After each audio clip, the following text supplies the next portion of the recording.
But today this was going to start off really quick though about mentioning that I just had I made an argument on here over on Twitter that I actually am planning on making into a future, like, I'm planning on turning this into a future, like video or something like that about this, because a specific contentious part in the Halo story that a lot of people have this weird backlash to.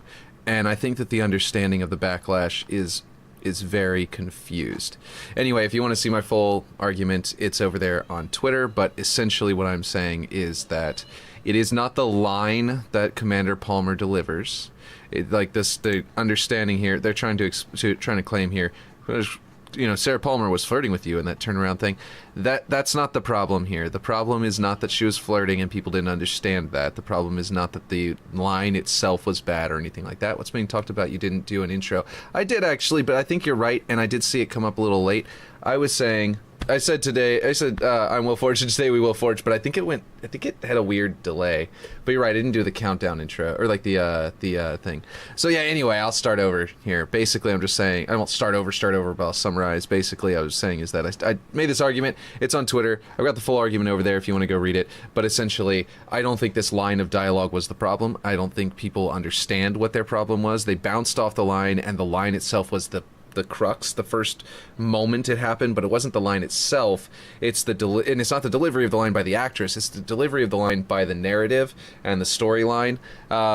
Whenever the first cutscene happens, where the Infinity comes in and crashes, you get this feeling of, whoa, we're gonna finally go see what's in the Infinity. Who are these people? Let's go meet the new cast. And if you watch that cutscene and you immediately watch this cutscene afterward, it feels great. It goes in this one, it's like, cool, let's meet the new cast. She walks in, she says that line. You don't know what line it is? Have you played Halo 4? It's the one, I think you have, so it's the one that people argue about all the time. Sarah Palmer comes in, and whenever her very first line that introduces her as a character is, I thought you'd be taller. And it's like she's sort of half flirting, half just wartime banter with, a fellow soldier. That's the line of dialogue. And it's kind of goofy and weird, and I've seen so many people have these big ol' arguments, not a long time, yeah. I've seen so many people have these arguments about this line, and like hating on it, and then the backlash to those people who are talking about how bad it is, are people saying they absolutely loved the line, and you guys are just hating for no reason. And I think the line of dialogue, the real problem, is not the line itself. The line is fine. I thought you'd be taller is great. That's a great line. It's a great introduction to her character. The problem is, yeah, your YouTube chat's mega delayed. Is it really? That's weird. Basically, the problem with the line is that if you watch, like I was saying, if you watch that cutscene and then you watch that next cutscene, hello, Even Index, how's it going? Turn low latency on. Look at Discord.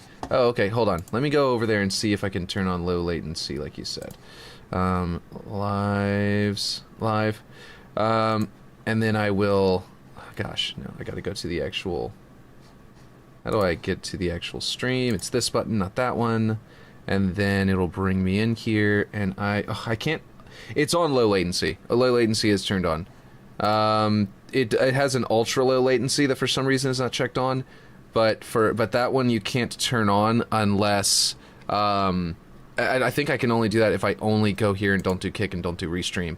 Unless I can actually start a stream at some point on YouTube only and just click ultra low latency, and that becomes my normal settings. If that's the case, then from then on it'll be there. Anyway, so also hi, how's it going? You were saying. Yeah, let me check Discord, main chat, teehee. I'm not sure what you're teeheeing about. That image is basically the image that I use on my thing. Yeah, I just photocopied it because I wanted it to be taller, so it center the area. So I kind of made it look like it was a giant lake that's sort of reflecting on. That was kind of that was the hope that it would turn out to looking like a giant lake just reflecting down there. But I wanted this to be centered, and it was centering it just up there, and it was really dumb. So I copied it down there to create the additional thing. But yeah. Oh, it's stuff going on. You want to drop kick? Kick anyway. No, I want to slightly stick it out and see if they're actually going to fix it. And if they don't, then if they don't come in and fix it, then I'm going to drop it. I'm too small to make an impact if I drop it right now anyway. But basically, yeah. So what I'm saying is that if you watch those two cutscenes back to back, it works great because the vibe of the cutscene when it crashes is let's go meet the new cast.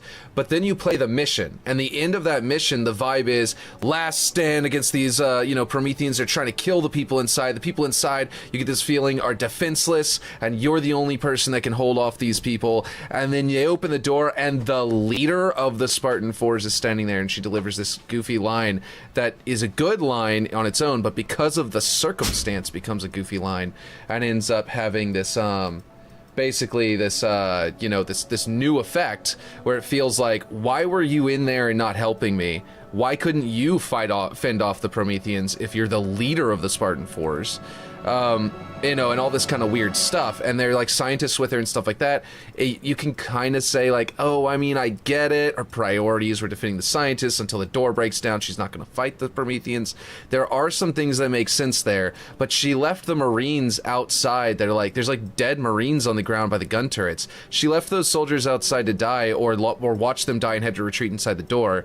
And it just, all of this sets her up to feel like a weak combatant, a weak character, not a strong character. And then she delivers that line, and it feels like it's just so, it's all over the place in like where it's coming from. If the way to fix it, as I put it here, the simplest way to fix it is basically have the people on this side not be Sarah Palmer, be wounded Spartans, and have her show up in a Pelican.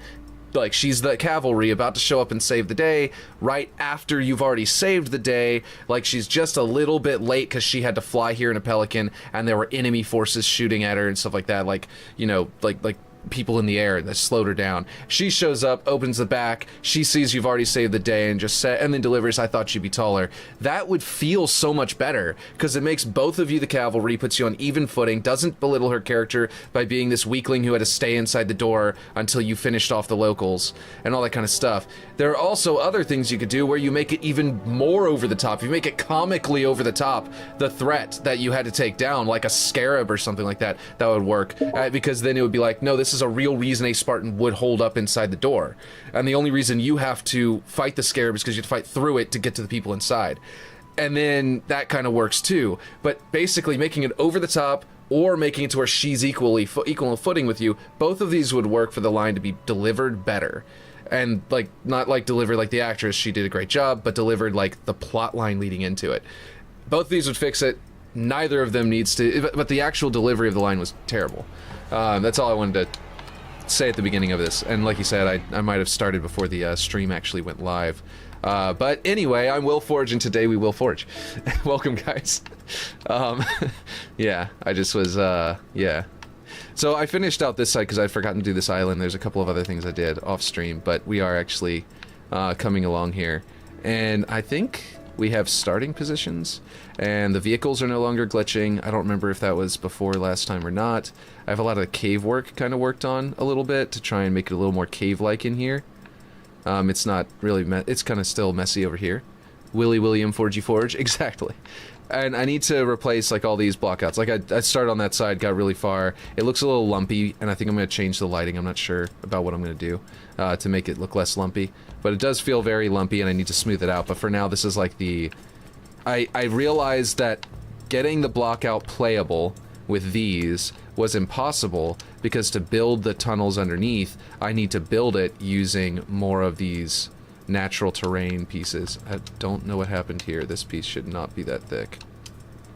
I literally don't know what happened here at all. That looks like a bug because I wasn't there before. But basically that's what I think this was thinner, and then like maybe the scaling didn't take effect or something between saves. I have no idea. It's the right piece, it's just weirdly placed. You can use rocks to hide the lumps. Oh yeah, that's a good idea. And these are all rocks. They're just they're glacier rocks. And so yeah, more glacier rocks, but to hide the seams and the lumps and stuff like that would work. Like protruding up. Because right now this is just a giant opening, and they need to be like small rocks that like tanks can barrel over, but they might be rocks big enough to throw a warthog onto its side if you hit it wrong. But welcome, by the way, conspiracy. Or conspiracy. Yeah. Conspiracy. Yeah. Okay. Just want to make sure I didn't misread that because the X was in there. And that there was some kind of like, other way to pronounce that. But anyway. So the point is that, yeah, I think I can hear my own fan over here through my headset, which means that fan is making a lot of noise. I need to basically do this one, and then this thing, that's what we'll do right now, and then this whole area will be ready, I think, ready for the, to be able to, I could play potentially today with bots on a sort of, what do you call it? Like Fiesta mode. I don't have the weapons on the map yet, but I can play test the map on Fiesta mode today, I think. All we gotta do is finish these areas, basically. Okay, I need to angle this correctly, but that's the basic gist of where it's gonna go. These rocks over here are also not placed correctly. They're just... I had placed these before I figured out what I was gonna do. I was just figuring out... This was the test for sound effect of the rock, of the clunk, clunk, clunk, and then the ch-ch-ch-ch-ch of the snow crunching. You know what I mean? Love the stream, by the way. Rarely catch it live. Well, thank you. So you're one of the people who catches it recording? That's cool. Yeah, I'm all over the place on when I stream, so every now and then you might be able to catch it live. But yeah, my timing is wacky. I need to get more consistent about that, but otherwise, in the meantime, I gotta keep going inconsistent, I guess. But yeah. Let's see, so if I do that and this, I do want to make, like I was saying, kind of a video about that. That would be a short little standalone thing, but I like to do these little parts where I talk about it in a stream really quick, because it gets it off my chest so that I can stop thinking about it while I finish my other video projects so that I can get closer to being able to release an actual, video of the other things. You know what I mean? I feel like it'll get me closer. That's my theory anyway, and it's sort of working. I still just need to work on my other video that I made. I work nights, so usually watch when I get off in the morning. Nice, nice. Well, I appreciate it. Let's see. I need to probably twist this way a little bit, because it looks like the top edge is getting too rough to be able to align, and I might do further adjustments later as well, but for now that should do a basic adjustment for how I can get this to... No, let's not do that. Let's go like this. And it was supposed to be not roll, but the vertical location. This looks about right, and surprisingly it's even coming over here pretty cleanly. I do need to clean it up a little bit on this part and that part, but like it's actually protruding over here pretty nicely. I don't hate that. That's gross. So I need to fill that in. I need to figure out how to do that, which I think is a matter of this one being rotated back this way to create a straight edge, and then becoming sort of like a side like hill as it comes up here, and possibly being twisted this way. Nope, twisted this way. Yeah, there we go. Anyway, yeah. That's just my take on that scene, and it's like a really controversial scene in the in Halo 4. So I just wanted to sort of share my two cents on it. Okay, well I'll be in and out. Okay, well I hope that you come back, especially once I can get to a point where I can playtest the map. So let's see, which will be like I'm thinking is going to be today. Can only handle so much Forge nowadays. Yeah. Because it's so inspiring that you just feel like you want to hop into Forge, and so you can't just like watch it. Is that why? You just want to hop right into the game and do it yourself. And I'm kidding. I know it's just because you're kind of bored of it, I guess. But yeah. Let's see. I just really like the process of the art and everything like that, and the creation and all that kind of stuff, to the point where I think it's like, it's not like 100% evergreen, but it's one of those like very nearly like evergreen style of experiences for me. Forge. Let's see, I need to rotate this a little bit on the world axis and then switch back to object so I can get that line straight with that edge without adjusting too much of the actual object, you know what I mean? Like that, and then I can switch back to object, and then twist it this direction on itself, which is almost aligned with the camera, so it wasn't too bad, and it looked about the same, but it wasn't actually the same, so I didn't want to do that. Let's see, and then that kind of needs to be twisted back this way, actually. And then I can delete that, and that should be pretty smooth already. Let's adjust downward and get that a little smoother. And this big old lump is probably going to get in the way. It's not too big of a deal, but I feel like it needs to be adjusted a bit downward like this. No, that's too much. Probably just like 2 ticks, and maybe a bit this way. There we go. I can delete that piece. And I just realized I didn't delete that piece over here, even though it is well buried in all of this. I just realized I don't believe I ever got that one. Yep, nope, I didn't. There we go. Let's see. Also, random thing, 90% of Starfield's planets are boring as fuck. Oh, really? I definitely felt that that was going to be the case with No Man's Sky before it came out. And then people were like, hey, 90% of these planets are boring as fuck. And I was like, okay, yeah, I guess I was right to assume that that was going to be the case because they're procedurally generated. And it's not Minecraft. People think that all they need is a procedurally generated world and it'll like rival Minecraft. But what they don't understand is that you can't just procedurally generate the world whenever you have a story-based narrative. You know what I mean? If you start having a story at all, it has to be curated. And the reason's because, yes, I can have the freedom to make my decisions how I want. I think I'm doing this too far. I think I'm undoing what I did earlier on this side. Oh, but I could be wrong. Actually, this is working okay. It's very, very lumpy, as you can see. And I'm probably going to have to put like a collision, like a player blocker in the middle of all of this to sort of get the effect of the area a little better. I'm also clearly needing to adjust this thing now that everything else has been adjusted to make it meet up over here properly. Oh, I think I did this on the other end too, where it's actually higher than the block platform. So this is actually right on target. Like where Minecraft succeeds. You said, hey dude, oh hey Shifter Shredder, welcome. Play Minecraft. Exactly, if you want to play Minecraft, play Minecraft. Land, move 400 meters to outpost, clear said outpost, move another 400 meters to go to another outpost, repeat step 3, go back to ship, and repeat on next planet. See, here's the thing. Okay, let's go into, for 2 seconds, not 2 seconds, for like 2 minutes, really quick. You've got your vehicles in Halo. You've got the Warthog. Why is the Warthog so much fun?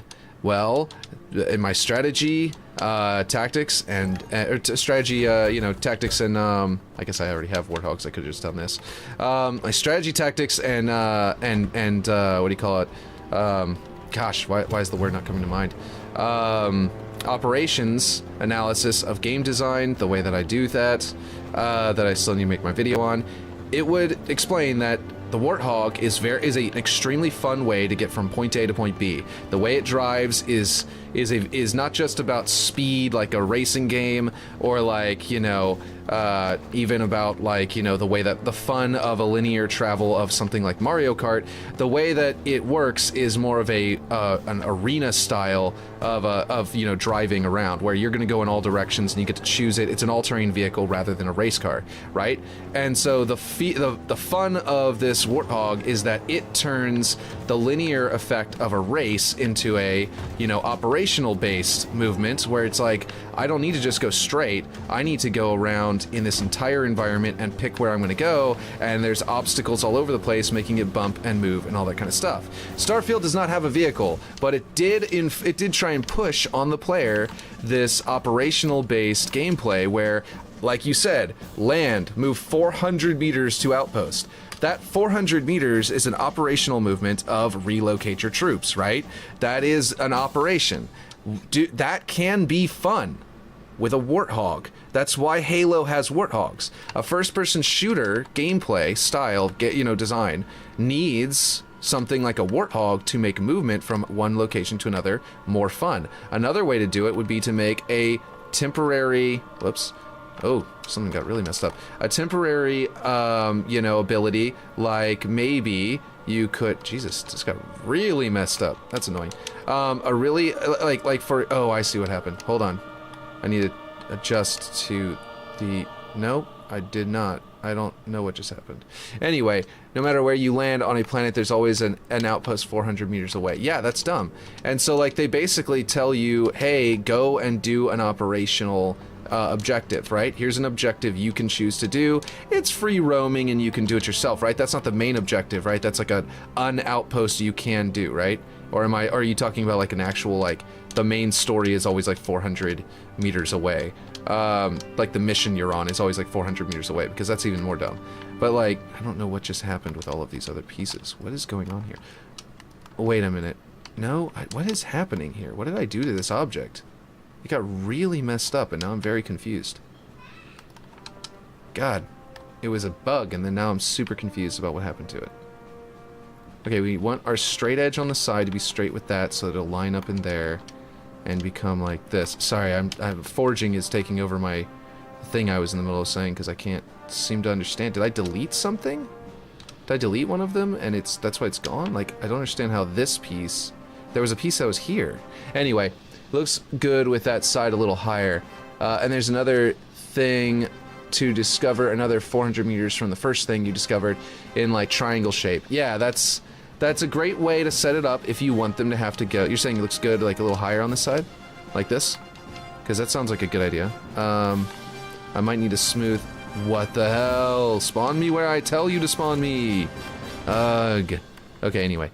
That makes this weird little bump, so I'm gonna have to adjust it to make that work. Maybe a little bit less higher. And then bring it up to smooth it out. That might be what you meant. There's only 100 planets in the game that don't have this. The other 990 do. Wow. So yeah, this would be great if you had a warthog, and that's what everyone's like, where's the vehicle?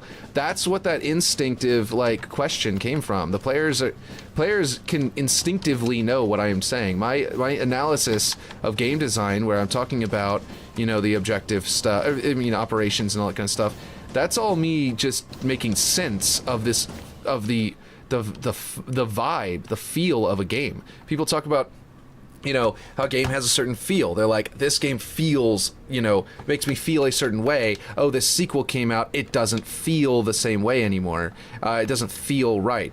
And people, and then game developers are always like, what are you talking about? This game is exactly the same, you know what I mean? And stuff like that. Or this game is the same, it's clearly the same game. And other fans that do like the new feel are like, what are you talking about? You know what I mean? And this is what those people are missing. They don't understand that the operation, that the weight of these different things, operations and strategy and tactics, are what make your brain have to function in a certain way during the gameplay. You flex your strategy parts of your mind versus your operational parts of your mind versus your tactical parts of your mind, and that's what creates the feeling, because it's all inside your head. The feel is in your head.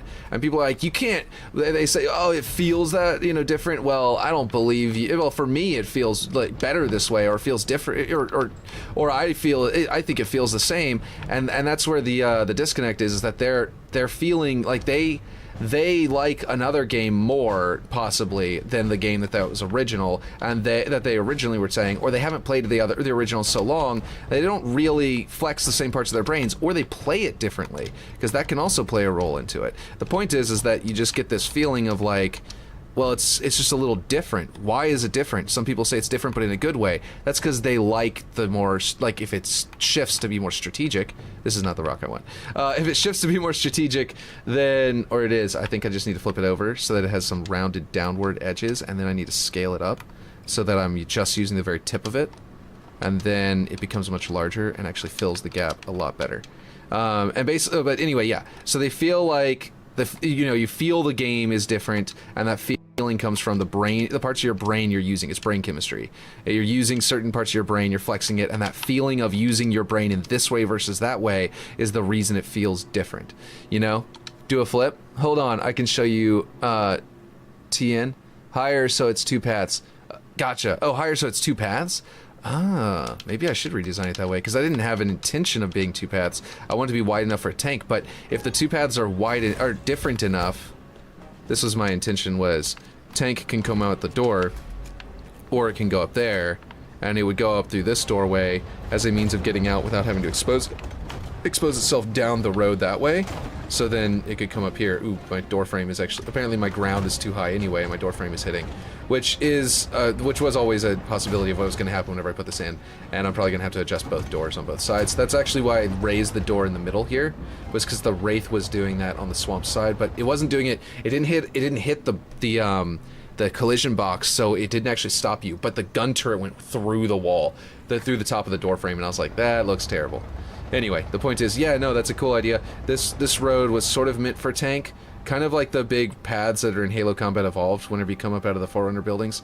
There's some areas in Assault on the Control Room and Two Betrayals, you know, that map that do this. But you're right, if there is a split, then the tank will just sort of be cockeyed a little bit, tilted, which might actually be kind of cool because it'd be harder to aim at someone up there with the tank, because your lowest point would be raised a little bit because your tank would be twisted, which would actually make this area a little bit better protected and make it easier to kill. Like, you can kill someone up there pretty easily and shoot that to kill someone up there, but then your blast radius is raised up off the ground, might be a little harder to kill someone more directly by shooting the ground, which is cool. I think I like that idea because that means that invading up there while a tank is coming out would be a little bit more survivable, but still pretty deadly, you know what I mean? But yeah, Pilf oh, I was thinking more dynamic fighting areas. Yeah, no. So this area was supposed to be the raised area, is that path up there for the dynamic fighting areas, but I do like the idea of there being like a jump kind of thing, so that does sound kind of cool. I might have to lower this side to make that instead of raising that side, but the idea of the tank going up there with that kind of idea in mind, like you're talking about, I think is a good idea. In fact, if it curved right there to where there's a path here and then a path over here, that also means that warthogs can take this path versus choosing to take that path, and that would lower them down so they'd be less likely to be shot until they emerge at the top. So that's actually, those are good ideas. I really like these ideas. I'm gonna leave it like this for now, but I'm keeping it in mind.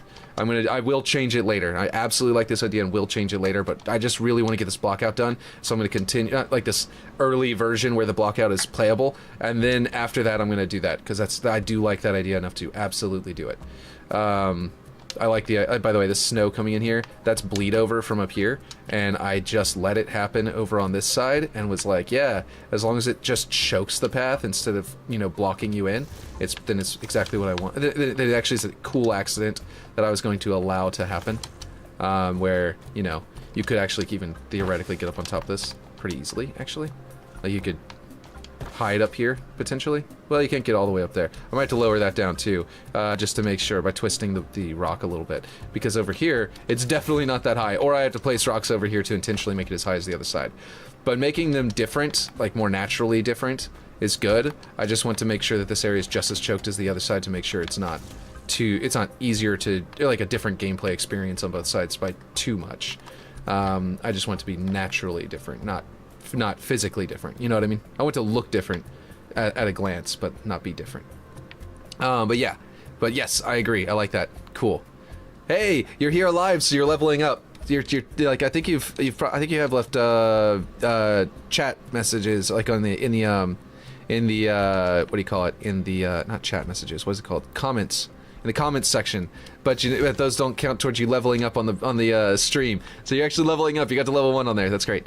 Eventually, I might actually, like, if I start making money off the stream, pay for the Botrix thing so that people can actually do the fighting thing, which I found out about on someone else's stream who does pay for it, and it's very cool. So I thought I loved it so much on his, so I'm like, I really want to get it in here at some point. But yeah. But yeah, no, I like that a lot. The dynamic fighting area. I'm gonna do that for sure. This area is also pretty closed off, and I might have to delete that, or move it, because over here is also somewhat closed off, but has a huge opening on this side. You see what I mean? So, like, because of this column being farther out, it moves and then that thing being farther over here, it pushes the opening to the middle of this area, and then I'm blocking it off with this. So I liked the idea of this thing, but I might have to, like, move it or, like, bury it inside this column or something like that. That might work right there, actually. And it kind of gets the idea across without having to... It's not functionally a little area to stand on as easily anymore, but it does kind of get the idea across. I might... Here, let me go... world... and twist it a little bit to try and make it a little bit more in the column itself. That looks pretty good. I like that. And it's in the column down here as well, where it kind of... you know, doesn't get in the way of jumping up anymore. That's a little better. Yeah. And this I had to raise up because of the thing, so it's harder to shoot over now. There's a pit here I didn't mean to build. I might have to lower this down again, but there's a hill here. So this object that I use for the ground is not good for this area. I need to adjust it, or maybe make 2 of them so that and then scale them down so that the pits and stuff like that don't line up like this. But for now, it's okay for the block out. I'm just gonna leave it again and fix that later. Almost a real boy, yeah. You're almost a real boy. Yeah. But yeah, so I just don't remember what I was talking about a minute ago, by the way. I think I was in the middle of saying something and I distracted myself and now I don't remember what I was saying. But the point is that I was probably trying to say was probably gotten across enough in what I was saying for at least a little bit. Oh, right, it was about the strategy objective, you know, the fact that the failure in that game is that they're sending you on all of these, that's in that game, I believe, is that they're sending you on all of these, you know, what do you call it, operational based gameplay missions, and they have not provided you with enough good, fun, operational based gameplay. They're trying to make you do more strategic based gameplay of choosing which equipment you use and you know, ahead of the battle. You're allowed to pause the game completely to heal. You don't have to move over. You're carrying the health packs in your inventory, so you strategically need to fill your inventory with health packs ahead of the battle, and then you tactically activate them. So this is strategy and tactics, but it completely overrides what Halo does with operations, where you have to run to grab a health pack. So what's going on there is they're telling you need to use operations for your missions, and so you have to think about that, but then they don't give you the tools to actually accomplish your mission operationally. They want you to accomplish it purely strategically and tactically, which is where I feel the disconnect is happening, and why Starfield is fun. It's very fun for a lot of gameplay, and then eventually it kind of starts getting boring, and you start running into these problems where it's like, I need a warthog. I need something, I need a Mako, I need a Warthog, I need something that's fun to travel around on this map. Even the Mako was more fun than wandering that slowly. And if you are gonna make me walk, you're gonna have to fill the area with more interesting things, because the walking needs to be interesting and fun. You see what I mean? So like, yes, go ahead and make me walk. That's what Oblivion and Skyrim and Morrowind always did, is you just had to walk to the destination. But it was the same world the whole time, so they filled it with more interesting things between point A and point B. So you didn't get bored of the walk. If the walk is fun, then you don't get bored. The problem is the walk isn't fun, and you end up getting bored, and so they need to make something fun there. What I'm saying about the Warthog is an answer for that. It would be a fun thing to have a car that gets you from point A to point B that the sci-fi realm would introduce. In Morrowind and Oblivion and Skyrim, if you were to ride let's say you were to ride a horse, and you made it to where getting a horse, taming a horse is super interesting. Having a horse is super interesting. Getting from point A to point B on a horse is really fun. Even you might even have some RPG elements with your horse, with it leveling up and things like that. And look at that, we just started describing Red Dead Redemption's answer to this exact same problem. That there is a problem there. You need the strategic stuff of leveling up a horse is actually something that happens as you go. The strategic stuff of leveling up your jumping and your walking in Morrowind was something that happened as you went. Very similar to that. And they filled it with all of these fun things between here and there, like other dungeons and interesting things and vampire dens and stuff like that.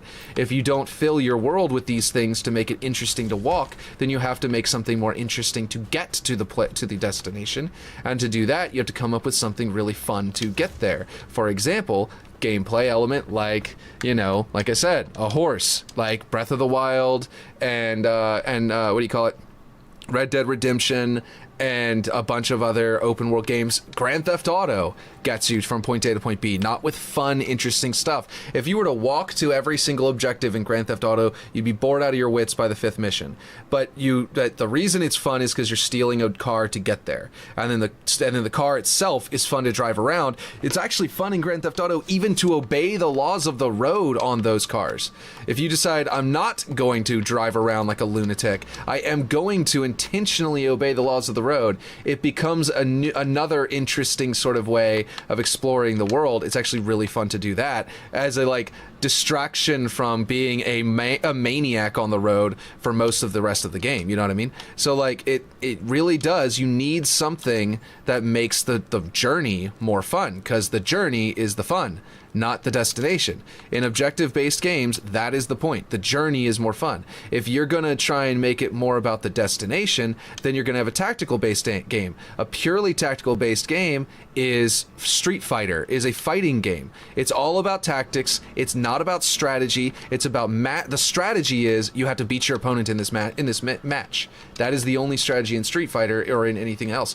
There are some other game modes in Street Fighter and other games where it's like, okay, well, actually in this match, I'm going to focus on breaking the wall and getting to that other part of the map, because that second part of the map, maybe, I think in some games, I think the areas of the map can give you an advantage in battle, and like you can like beat your opponent and knock them into this other arena. Every arena has like 3 locations, one where if they knock you out, then you end up in this arena, and if you knock them, not knock them out, knock them off the map, then you can fall into another arena. And I'm pretty sure they have... What up, fam? How's it going? Next gen account. We are talking about the failure of Starfield, basically. But yeah, so purely tactical game is like a fighting game. But the reason that fighting game players don't like what do you call it? A lot of the time, don't like Super Smash Brothers, and Super Smash Brothers fans don't often like regular fighting games, is because Super Smash Brothers is a different kind of fighting game that's objective based. You do not just, not objective based, operational based. You don't just fight each other. You move all over the map in all these weird places. So is Dragon Ball Z. Dragon Ball Z, is a game that is the Dragon Ball Z fighting games are games where basically, yeah, that's what you're doing too. Is you are essentially you move all over the map. You can fly versus be on the ground. You have all sorts of different things. It's a 3-dimensional fighting game. Soul Calibur almost gets into this, where it starts to go into operational because of the fact that you're 3-dimensional. You can dodge to the left and the right. It opens up your movement, but that ends up being more of a tactical decision. It doesn't quite go into operational. It's unless you do a thing where you dodge intentionally to get an angle from a distance to attack from a different angle and hit them. It starts to touch an operational base. But it really is still just tactical based, gameplay, like most fighting games. I mean, so like that. But that's the reason that people that fighting games players feel like Super Smash Brothers is off, and they feel like Super Smash Brothers isn't a fighting game, is because it is an operationally based fighting game. It is a fighting game. Objectively, it is a fighting game. The majority of the gameplay is tactical, and the way that it weights, the way that the gameplay elements come into play, it is absolutely a fighting game. However, they feel like it's not because its balancing of gameplay elements is more operational and less tactical. And so you pick up weapons off the ground, for example, they even, a lot of the fighting game people will go, no, to make this a pro game, you have to turn off the equipment dropping on the map that I have to run over there and grab, because they're too accustomed to it being to fighting games not having that gameplay element. They're too accustomed to they're so accustomed to that not being a thing, to it being purely tactical and not operational, that becomes, they say, it's random location spawning. Sure, it's random location spawning, but it's random location spawning of these items that both of us can go grab. It is a fair random thing because both of us can grab that.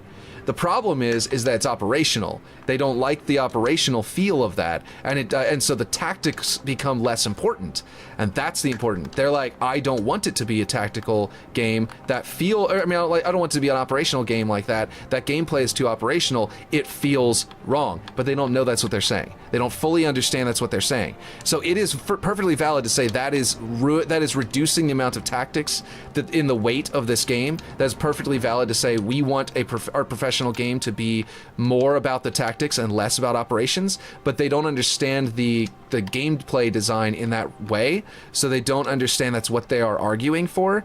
And so whenever they do say that with different words, I agree with their argument that yeah, even though I like the weapons in Super Smash Brothers and Super Smash Brothers tournaments are a perfectly valid fighting game tournament, I don't think that that it is perfectly valid in my opinion that what they are saying, about what they're saying about saying, oh yeah, but I don't think that should be a gameplay element in our game. You know what I mean? That's the wrong place to grab it. I want this one. So yeah, that kind of all boils it down into, like, it's the same kind of thing of what I'm saying about Starfield, is that Starfield is trying to be entirely, they're trying to delve into more operation while making the game actually more tactical and strategic. They're like, let's make it more shootery, right? Less about you gathering different level of gears. Yes, you do that, but they're trying to make it shooter elements. Shooter gameplay doesn't really, like, this is one of the things I've always had a problem with what do you call it? God, what is that game? That's really good. It's a really good game, but I just have a slight problem with it. So explaining the name behind the map is about referencing the look of a bear trap. Yes, it is. I looked at it and went, before these were here, that plate in the middle looked like a pressure plate for a bear trap, and I had big old spike looking things out here that were also not exactly like this, but yeah, basically it'd go and the whole thing would clap. It looked like a bear trap to me. It's not going to be called bear trap at the end. What I'm actually leaning toward, and I got to remember the word, I have a Google search because I was trying to make sure I had the definition correct. Bereft. I'm probably going to call it bereft or something to that effect. I was also kind of liking the name nursery, but it sounds too juvenile, so probably not, because a nursery is where you grow plants as well as people, and this is the de-evolution of the human species by the Forerunners, the children of the Forerunners being raised into their new species, like being sort of set into their new, growth pattern of where they were going to be before they put us back on Earth, back in the day, back in the Forerunner trilogy of the novels. So basically, I'm leaning toward nursery, but that would have to be explained. It's not inherent what that means, and so I feel like it's not a good word for this. But bereft does sound good, because bereft means, definition-wise, bereft means deprived of or lacking something. The Forerunner are gone. This place has been lacking its purpose for a very long time, but also of a person sad and lonely, especially through someone's death or departure. The Forerunner are gone. It's left behind, but also because it's lacking it's lacking maintenance and a bunch of other things. There's a lot of stuff going on here that kind of fit it, where it's lacking maintenance. So like this area got broken and ended up being all snowy, and it's lacking its purpose because the people are no longer here being evolved and taken care of, and all that kind of stuff. So yeah. It really does fit. Can we get hidden bear as an Easter egg? That would be amazing, actually. If I build a small bear trap somewhere that's like left behind in the middle of the swamp, or if I build a little bear statue or something like that somewhere, that would actually be kind of dope. I like that idea. I could have like a bear statue that's like sunken into the ground, like a stone statue that's just like over here sunken into the swamp from like years of being left behind. But yeah, so all of this kind of lore fits the name Bereft really well, so I'm probably just going to name the map Bereft. But in the meantime, it's Bear Trap, which also kind of phonetically sounds kind of like Bear Trap, or sounds like Bereft in a way. So like, it's not bad. It's like a good, at least I'm not calling it Monkey Balls and then that not sounding at all like Halo in the end, you know what I mean? Like, it's a good prototype name. You know what I mean? I like it. But yeah. What's your plan for the skybox? I am planning to migrate the entire map into the snowy map whenever they release it. And in the meantime, I plan to basically hide the desert and turn it into a giant snowy map with really basic attempts. I don't want to do a whole lot of budget out there. So whatever my budget is to put in there, it's going to be a whole lot of these designed to look like snowy terrain with possibly some more of these types of rocks and stuff like that. Not this one. This one's too flat. More like this kind of thing, scaled up to look like a cliff, face or mountain or whatever, by clipping it into another one and everything like that. So basically a snowy skybox around here that's going to hide the fact that there's actually desert around here. So it can look like it's on a halo, but also look like it's, snow. So that's going to be my skybox. I haven't decided exactly on my lighting. I actually played with that yesterday off stream and put it up there behind there again like I did on my other desert map. And the angle of the entire map would have to be shifted for that to look good.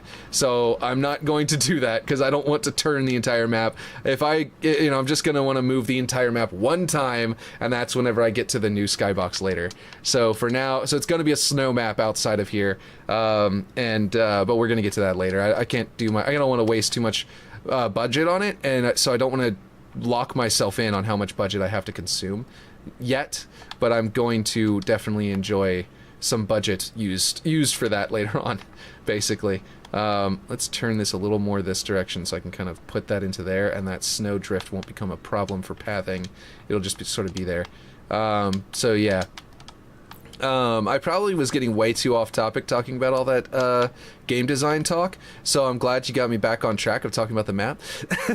But yeah, so thank you for helping me get back on track. But yeah, the point is, though, just in summary, is that Starfield definitely did that badly, in my opinion, and they need to reevaluate their design to make that work.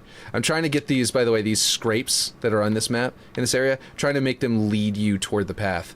Like, not like literally, but visually. I want there to be like a little bit of, you see that path kind of like leading back toward that gap. I might need to rotate that one to make it better. But like, basically by giving you this visual of the lines dug out in that direction, it kind of gives you the idea, oh wait, that's a place to go. You know what I mean? So, I kind of like that. We're going to see if that works. I think I went 2 over instead of 1. But yeah, let's see. Bring this down, and then we will delete this. And that means it'll kind of do this kind of thing. It'll give you a visual clue. That's a path. That's a hole you can go to. Hopefully it works horizontally like this. I know it's going to be a lot harder to notice, but if you do see the hole, it'll tell you that you can go in there. And then you can go down here. And then from down here, I believe you can get back up on one of them. I think it's because of the snow. Yeah, I need to... Whoa, that is way too low. Or too thick. That's the problem. It's too thick. I need to adjust that. But yeah, so I was going to show you this. Is that over here...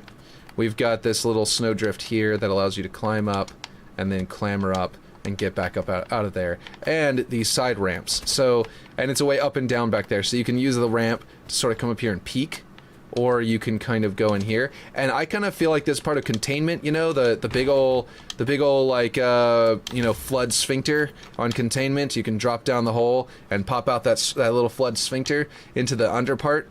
It kind of feels to me like that right here, is that this little path is like a drop down, but there's no man cannon to like get back up or whatever. Or no, it's a man cannon that goes up, isn't it? It's not a drop down. It's a man cannon. Or there's a drop down on one side what did I just hit that made me bounce? I didn't press the jump button just now, and it just bounced. What was that? Maybe somehow my jump button stuck and then it ended up pressing itself again. I also need to adjust this edge because it's kind of farther away from there than I intended. Although I could make them intentionally farther back and let it do that. Would that be better? I don't hate that. To where there's a hiding spot back here, which I would need to put another Forerunner object in to make this look good. But there's a hiding place back here, and then a jump up here. That wouldn't be bad. So you have to get out from behind cover to get back up.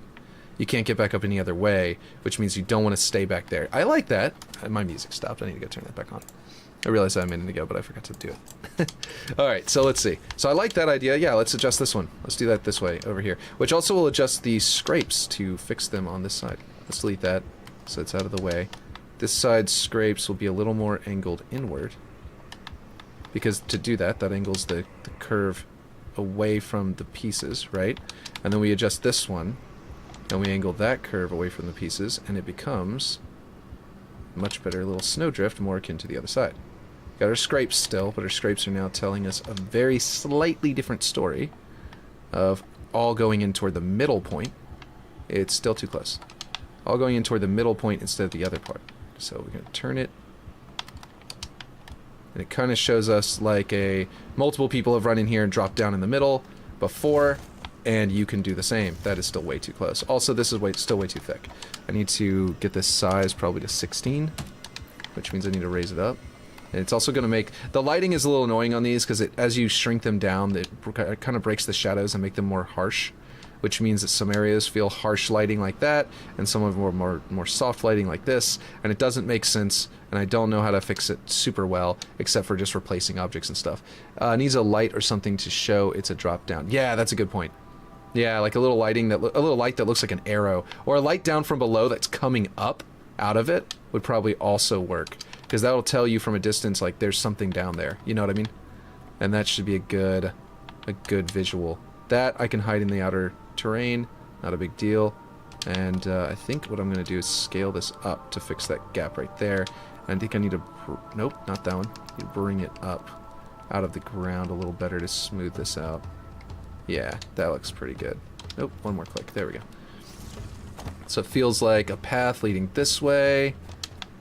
Okay, you can drop down. Is it reasonable to get back out? In fact, it's easier to get back out on the other side. I'm thinking that these are much higher than these. Let me go ahead and click on that one, click on this one, and hit enter. Yeah, definitely raised it up to make it match. So I am going to raise them both up, and that will also fix my issue over here with this one, but it needs to be a little bit of an angle here so it goes down into the rest of the map. Okay, there we go.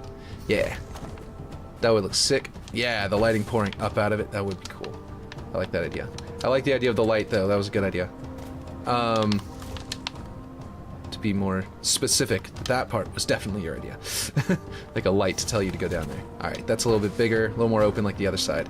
And there we go. I could also, like, whatever I put here could be the light source.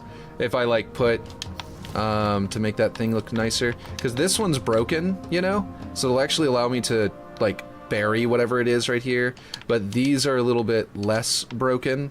And so you can kind of, you know, or these aren't broken at all, they're just powered down. This power failure basically told the system to shut off all of these a little bit, so their heaters aren't working. They are sort of maintaining minimal power to keep their beams on, but their heaters aren't activated. Over here, the lower heaters are activated, but the beams are, and the beam is also in sort of standby mode, whereas these are fully active and this thing moves across. And then, so the idea was the big ones, I worked in HVAC, so I kind of know how this would work.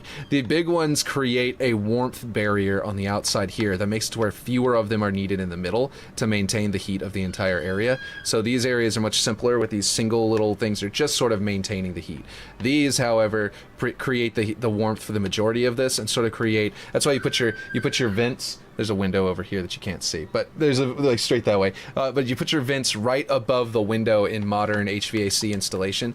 They didn't do that in the past, so they're not as good. And they weren't as good at, like, they weren't just smart about it. Basically, if you put it right by your windows and doors, if there is a window or a door in the room, you put it, like, on that side of the room, right in front of the window or door, because the heat or cold air coming from the the AC unit locks out. It sort of creates a pressure barrier that makes it more effective, so that you're not just cooling the room or heating the room, you're actually creating a thermal barrier at the window, in addition to the fact that the window itself is a thermal barrier, but the thermal barrier is weaker than the wall of the insulation in it. So with a window, you know, windows can be pretty leaky. As far as heat's concerned. Anyway, the point is that is what's going on over here, and that was what was in my head whenever I decided that these were going to be heaters instead of just towers that moved this. Originally, they were just I was thinking they'd be towers that moved this, and I was going to put heaters somewhere, and then I was like, what if I'd make those the heaters and make them really big? Yeah, anyway, just explaining my mindset there of why I visually decided those were the heaters. But yeah. This thing being so high might also be why this ceiling feels so low. Did I do it that low over here? Does it feel the same over here? Or is it... It feels a little higher over here, I feel like. But this might be playing a role too. I put these that kind of feel like they're arching up into it, which might be making the roof feel more supported, and therefore bigger, like it's not going to collapse on you. Whereas this one, I don't have one over there at all. And this one is a little weird looking. Let's rotate this. But yeah. Okay, here we go. I want this... Oh. I want this one to probably be more like this. I really like this piece with... Ooh, nice. That's what I want. Yeah. Obviously not blocking off the doorway, though. But this direction. That is what I want there. Let's see if it becomes part of the floor, if I move it out too much. Nope. Nothing yet, and it's definitely looking good now. Let's go a little higher so that that part sort of blends in there. And it's still not poking up. Good. Cool. It could be good for the floor up there. I have no idea. I just haven't tried it yet. That is making a tiny little hidey hole. I need to adjust that. That was not an intentional spot, so we gotta fix that, because it's not something I think that would actually benefit. It's not a good accident, and it might need to be moved up more to do that, because I gotta bring it out more. So if we move it... Oh, you know what? Better idea. Tilt it. There we go. And then it'll be higher on this end, and I can bring it back down a bit. There we go. Nope, too far. Bring it back up until it's perfectly blended there, but now everything on the edge is lower. And so it looks like a good visual... It's like a tiny visual hole, but it's not a place you can hide or do anything like that in. It's just a little spot there that maybe is staying a little warmer or something like that and keeping the ice from clinging to the building. I figure there's electricity, excuse me. There's like a stray mustache hair curling up and tickling my nose. These are lit up, so I assume there's energy pulsing through here to create this hard light beam that the rail that this used to ride on. So I assume this device is somewhat warm, and warm enough that it's not freezing over entirely. It's just covered in a little layer of frost maybe, but then but not enough to like build up a huge amount of snow. Or maybe it cycles its power specifically to melt the snow from time to time, because it's like, you know, Forerunner buildings are kind of alive in a way. They're a little bit like alive. They're not exactly alive, but they're like, you know what I'm talking about? The way they're described in the books. It's really cool. But the point is that, yeah, I'm going to move this a little closer to there and put a second one here, because this needs to... It's supposed to get tighter as it comes out to match the other side. Like that. There we go. Like a tunnel that you see in the distance. And then there will be light in that tunnel coming all the way out, which will be really cool. And then I'll put this one here and raise it up to create another one that doesn't want to do that. So I think I need to stretch it this way. Or shrink it this way, I guess. And then twist it to get the right angle here. To feel like the same thing on the other side while not being the same exact thing. So it's nice and original feeling on this side. Natural, you know? Different. That little bit is not bad. That's not a big deal if it poking through that much. Looks okay. Alright. That looks really cool. I like the way it supports. I was really happy to find this piece, by the way. It happens to be carved out on the inside just right to make like the support for a cave. So it's Glacier Rock Chunk J. So obviously it's just Rock Chunk J for each of them. Use this one as you need it for caves, because this is a fantastic way of angling your walls for good cave-like appearance and feel. Just thought I'd give you guys that tip of what that is, the tip-off of where that object is. But yeah. Alright, so I think... Can I jump up on that ramp? Ooh, that's interesting. I didn't really plan for that to be a thing. I think I was able to clamber up it at one point, but that works really nice. This middle one is yeah, it has this area. It's constantly trying to like force you, and this one also clambers up. Good. This area is constantly trying to force you to like have... It gives you difficulty. You have to jump over to come over here. You have to sort of... You can't just walk... Well, you can just walk through, I guess. Yeah, you can kind of bump over that. You can kind of go through this super tight corridor, and you have to sort of crouch over here. Which in a way is kind of funny, because it's like crouch height, walking height, jump height. So you kind of... As you get closer to the outside of the map, you have to do a little bit more of a jump. A little more verticality to get over it. Okay, anyway, so the next thing is this one, which I think is a flat, right? No, it's Rock Chunk J? Wait, oh, this is that piece. Oh, I just used it as the ceiling. Is this J? Yeah, this is the J. Okay, so my angle of my J is not perfect because it's too... It's causing a problem up here. I could theoretically shrink it to make it more... And then lower it, to make it more flush. But I think that what I've got to do is actually... twist it this way and adjust it like that, which is just as good, so that's fine. And it's just getting more flat with the ceiling, or flush with like the area up top, because it actually does also have a really good flat top to it, which I like a lot. So you can kind of see how it's kind of playing a good role in with this roof. There we go. It's a little bit iffy. There's a spot like right there that I don't like, especially. It's pretty obvious, but this is all the block out still, technically. I just had to block it out with the rocks because the cave had to be blocked out with the rocks to actually know what shapes I could build and make it feel more natural. I didn't want to, basically I didn't want to build out the bottom area with like square walls and then playtest it that way, because even if, yeah, I'm kind of basically doing the same shape over here as over there, I want to feel it out and make it more natural feeling, you know what I mean? This one is too thick.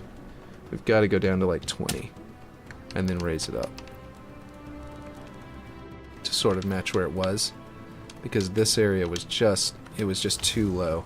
Because the tank has to be able to drive through here. That's the plan. The plan is that the tank can come inside here. So, like, this is possibly in the way a little bit. Need to be slid over. Yeah, that's fine. That'll work, actually. Not bad at all. Okay, cool. Good, good, good. Hey, PTSD Machine, how's it going? Welcome to the stream. I almost said your name wrong. Can y'all tell I had way more caffeine this morning than other days, and I'm having trouble speaking without going way too fast? Is that obvious, or just like or did you just realize that whenever I said it? Because I definitely am way more hyped up from coffee by accident. It was just a higher caffeine level than I've been doing the last couple days. Let's see. Should I do similar scrapes here? Do you think it's more obvious because of the lightning strikes and the weird tunnel and all that kind of stuff that it'll be a drop down? And because I want it to go all the way in and be like connected in here, it might want to look a little different. It's going well? Good, good. Let's see. I can tell. Yeah. I definitely had too much caffeine. You could probably also have told if you were at my Twitter, seeing me do all those like discussions and debates with like, I was holding like 4 debates at once over on Twitter earlier today. And it was like, yeah, I probably didn't need to be doing all of those at one time, but yeah, it kind of just happened that way. But yeah. Okay, good. This looks a little more natural there. It'll look a little more natural over here. Let's bring it that way a bit. And then what I'm going to do is for the edge in here, I want to actually have a different rock sort of being the edge. I have it sink down or slope upwards. That's a good idea, like sink down into there. That would be a cool idea. Yeah. I think I hadn't thought to do that kind of ledge work until Ripshade, actually. Like, in all of any amount of level design I've ever done in like Forge and other things, I just want to show you. Ripshade did like this on his ledge, so that, or not like that. Let me readjust the angle, because I think it was actually 45 degrees.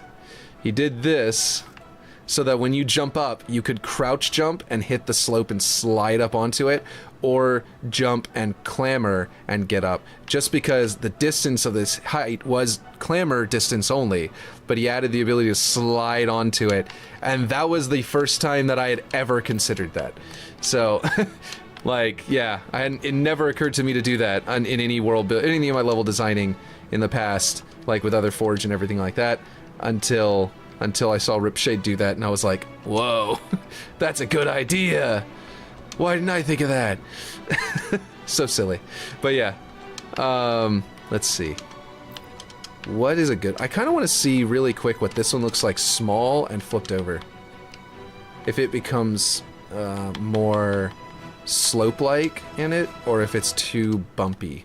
I think it might be too bumpy, but I just want to see... Let me slap this in. I might just do like this kind of thing, what I did there. Which is a tiny bit of a slope. Let me just slap this here and see what it's like to sort of walk on that.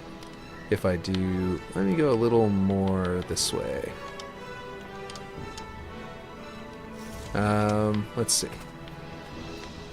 Yeah, it's way too bumpy. That's awful. I'd have to put a player collider there, or a universal collider or something like that to make it feel smoother. But for now, let's just try this and see what this looks like. Oh wait, I forgot. I made this huge because it didn't matter if it was in the ground. Okay, let's go on this slope. Might be easier. Yeah, that's not bad. This slope seems decent, and it'll make this sort of craggy looking icy thing on the bottom if I do it like this. Let's see if that works. Obviously I need to change the length as well, and that will also help with the with lighting kind of effects on those bumps. Oh, too far. Let's see. Here we go. And then that has a bit of a, I like that kind of like bumpiness there. I kind of would rather if I could create like a path looking thing like we were doing before, but this is okay. This will do the trick. And rotate it that way so we can get closer to the actual proper ledge over here. Like that. Maybe there. Let's see if that's right. Okay, we gotta go down over here, I think. There we go. Maybe half back up. There we go. Perfect. And then half this way back. There we go. And then we'll see how that slope goes. I mean, it's in there. It's not visible from a huge distance, and maybe I should make it start sooner so that it kind of, you can kind of see the path leading down in here a little better. Oh man, I kind of like that. The way the light's coming in from there. That's really cool. I didn't really plan that. That just happened. But yeah, there we go. Yeah, that's not bad. Let me, like I said, let me go ahead and move it this way. That mustache hair is still tickling me. It's bothering me. Let's see. One major downsides to having a mustache. That's pretty neat. That lighting effect. Yeah, it just like happens to be pouring in there. Looks great. I kind of liked how that bump was hidden by the place where it was colliding with that. So what I'm going to do is, let me see if I can twist this way. Raise it up a bit before it goes down. Just try and make it push itself back on, assert itself onto that sort of again. Doesn't really want to, does it? Maybe this one might not be the right piece of here, because what I could do is actually make it slope down.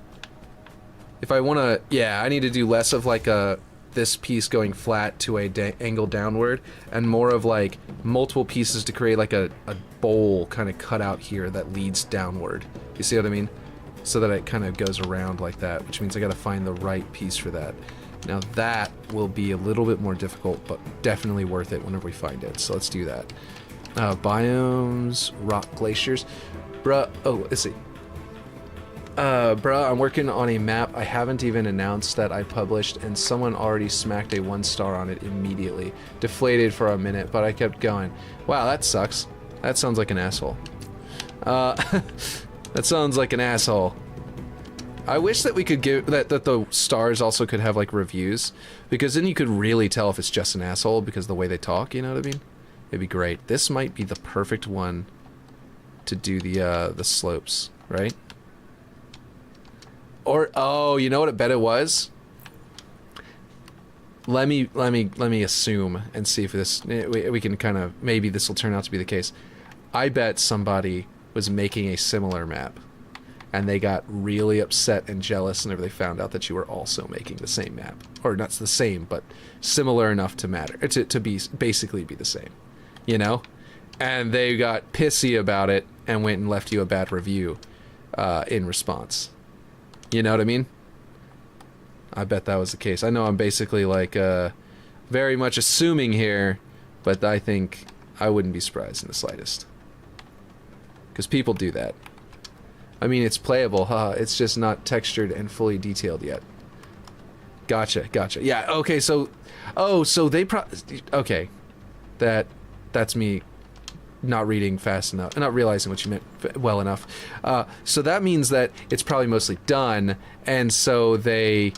Or it's not mostly done, sorry. It's probably nowhere near... It's not close enough to done so that they ended up thinking... And they assumed it's done, and so they thought, man, this guy... Look at this... Like, he saw a block out and thought it was a finished map, is what may also be the case. Is someone saw a block out and thought it was a finished map and got weird about it. You know what I mean? Like, if you critiqued this map right now, it would be terrible. I would not give this a good rating. This looks terrible right now. You know what I mean? It's got a lot of promise. That's what looks good about it, is the promise and the layout. But the art looks awful. So maybe that's all it was. I'm just assuming before thinking properly about it, I guess. Do you know what I'm thinking? It's jealousy. I don't know. Yeah, it really could be. Like, that's, yeah. If they're making a similar map, if they have a similar idea and making a similar map, then they might have just gotten really pissy about the whole thing, about the map existing. It's like, your map exists, and so I am upset. It's like, you know.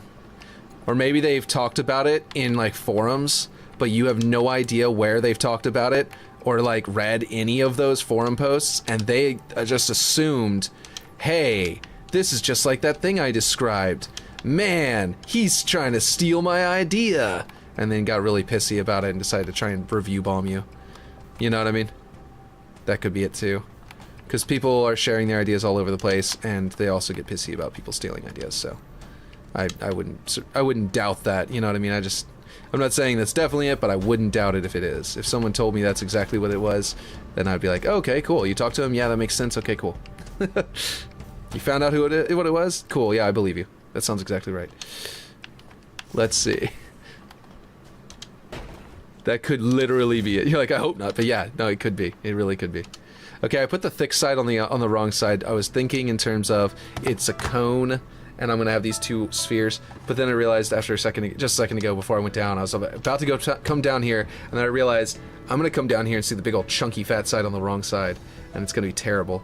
And then lo and behold, it is. I gotta turn this back around. Chunky side is supposed to serve its purpose on the back side, where it is supposed to be getting thicker, and I just jumped the gun on my assumption of where I should put it. I also definitely made these spheres. These spheres are like too small, so it means that their curvature is too small. I need to make them thinner, shorter too, though, or something. I wonder if this is going to... Oh, you know what it's going to happen? You see how sharp this angle is hitting that shadow because of the way it's shrunk? Whenever the light in there is pouring out, it's going to bleed onto this, and this area is going to do the same thing for this spot as this area is to that spot because of this glitch, this visual glitch. What's going to happen is that this area is going to be like bright with the color that's down there, and this area is going to be completely normal like daylight, and it's going to create a really sharp, cool looking, probably contrasting color, and hopefully that actually turns out good and doesn't look like garbage, because if it looks like garbage, I'm gonna have to figure out how to fix it, but in the meantime it might actually look good, and that's gonna be a good thing. I'm hoping that works out, and that sharp line is gonna do the exact same thing there, and hopefully it works and isn't terrible. Okay, I need to get a good floor piece. Wait, is this one of the big ones? No, it's not. Okay, it's not one of those others. And I'm gonna try. So in theory, that's gonna happen that way, and hopefully, whenever I get to it, it actually does work that way, because that would be great. Okay, I need it to be a little smoother into the hole. Yes, there we go. Now we're functionally getting there, and now I need to make sure you can still jump back up. Yeah, you can. Good. Okay, I need to... What is this? Is that other one? This is that other snow piece. No, it's not. This is that block. Okay, it's getting in the way now. We're getting a little in the way. Let's see. Alright, so... that lumpy bit's gonna get in the way because of that. But otherwise, it's looking pretty decent as far as blockout is concerned. And as far as, like, promising some art for the future is concerned. Promising to... myself as a designer, whenever I get to the art, I need to be told by the original blockout what I had intended, you know what I mean? So it kind of has a promise to me later that this is going to be possible and to work the way. I think my messages aren't coming through right. Oh, really? Hold on, let me scroll up. Yeah, I definitely don't see any other thing you said other than... Oh, wait. Yeah, you did send something that I missed. I think somehow I looked down and then looked back up, and next gen account had been buried enough that I missed it. By the way, I found another of those 400 terminal switches in Gameplay Sandbox. Weird that there are 4 variations total and in different locations of the menu. Oh, weird. Yeah, that is weird. Okay, sorry for missing that message. Let me see. So there is one in Accents, Forerunner, what is it called? Plinth? No, it's in Forerunner MP, isn't it? Hacking terminal. That's it. Yeah, right at the very bottom. That one. And then you're saying that there is one Where are all of them? We've got gameplay. Sorry, I'm yapping. Well, no, it's okay. It's just happened. My chat up there has a limited window, and like I think that what happened was the bottom of PTSD Machine's message was visible, but his name was not up there because it was just off the very top of the thing. So whenever I looked up there, I saw it, but I didn't. I thought it was your Next Gen account's previous message, and so I just didn't think. Yeah, it wasn't. It wasn't. It was just me being confused by the window. Really, I could actually go up here and adjust my OBS to be less space devoted to the options at the bottom here. I'll just show you real quick, so you can see what I'm talking about. I just now dragged this down because it was up here and it was cutting it off up there. So really I can drag this down to where that is where it cuts off. I don't really need it to be any taller than that. But I was kind of just like, I just need these options available, and then I can scroll up and down in these and stuff. Anyway, that made an infinite stream. A Halo Infinite stream, if you will. Oh, I haven't set my... Oh, wait. Edit. Down at the bottom. Game is set to... Which game is it set to? Gaming. There it is. Halo Infinite. That was what we found out the other day. It was whenever I did that, I got more... New viewers found me easier whenever I set that to Halo Infinite. And that's probably been a solution I should have done anyway. Okay, so, but back to what we were doing. I was looking for... You said you found one in Sandbox, right? Sandbox. Hacking terminal. There it is. Oh my gosh, this one looks more weathered. Oh, did you just find the solution to what we were talking about? Do you remember there's the weathered and not weathered? Oh my god, I think you did. Let's see, where is it? Scripting. Does this one allow you to script? Because if it does, look at this. This one says warn. The W at the end for its name. Scripted will switch Forerunner terminal warn. Look at that. And then this one is supposed to be Forerunner terminal. So these 4 different Forerunner terminal objects are each a different one. That's so weird. This is bizarre. No, I'll just select this one, and that one, and then say be lined up on the x-axis and be lined up on the z-axis, and then they'll be all nice and clean. But yeah, this is supposed to be what the worn one looks like. Okay, that one won't move properly anymore. There we go. That's crazy. And these, by the way, these 3 do light up like this one, but they only light up like this one does whenever they are, I think whenever you hold down the back button. So I can move these, for example, somewhere easier to get to. Like down here. And then hold down the back button. It just has no collision. And the one from Forerunner is scalable and static. It just has no collision. Gotcha. I think they light up. Yeah, they're all lit up. Oh, this one doesn't even light up. Interesting. Activate, so I can activate this one, and it holographically shifts. Activate this one, it holographically shifts. This one has no hologram on it, but it has no collision, like you just said. This one does, that one does, and that one does. Man, that means, so this one, the worn one, is supposed to look like this. Ah, this would look so cool as an alternative. I wish I could use this one instead of that one. Because look at it. It just looks nice for, like, these are going to be stone structures in the middle because these were built by the humans that were being caretaken. You know, the stone structures, these are going to be like the Halo 2 structures, which were built by humans that were on the Delta Halo or something like that. And then the Forerunners, like, repurposed them or something. Or maybe the Forerunners built them designed after the way that humans were building the structures in reverence to them. There's something weird about those structures I don't remember the specifics of. But these were going to be built by humans in here because the Forerunners were testing their evolutionary traits and things that they had just set for them, right? So these are going to look like stone structures and the rest is going to look like Forerunner.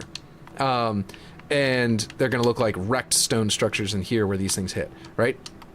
Well, I've got the switch. The switches are going to be in here, and they were going to be Forerunner switches that sort of connect up there, but like in a weird kind of old mechanical structure kind of way.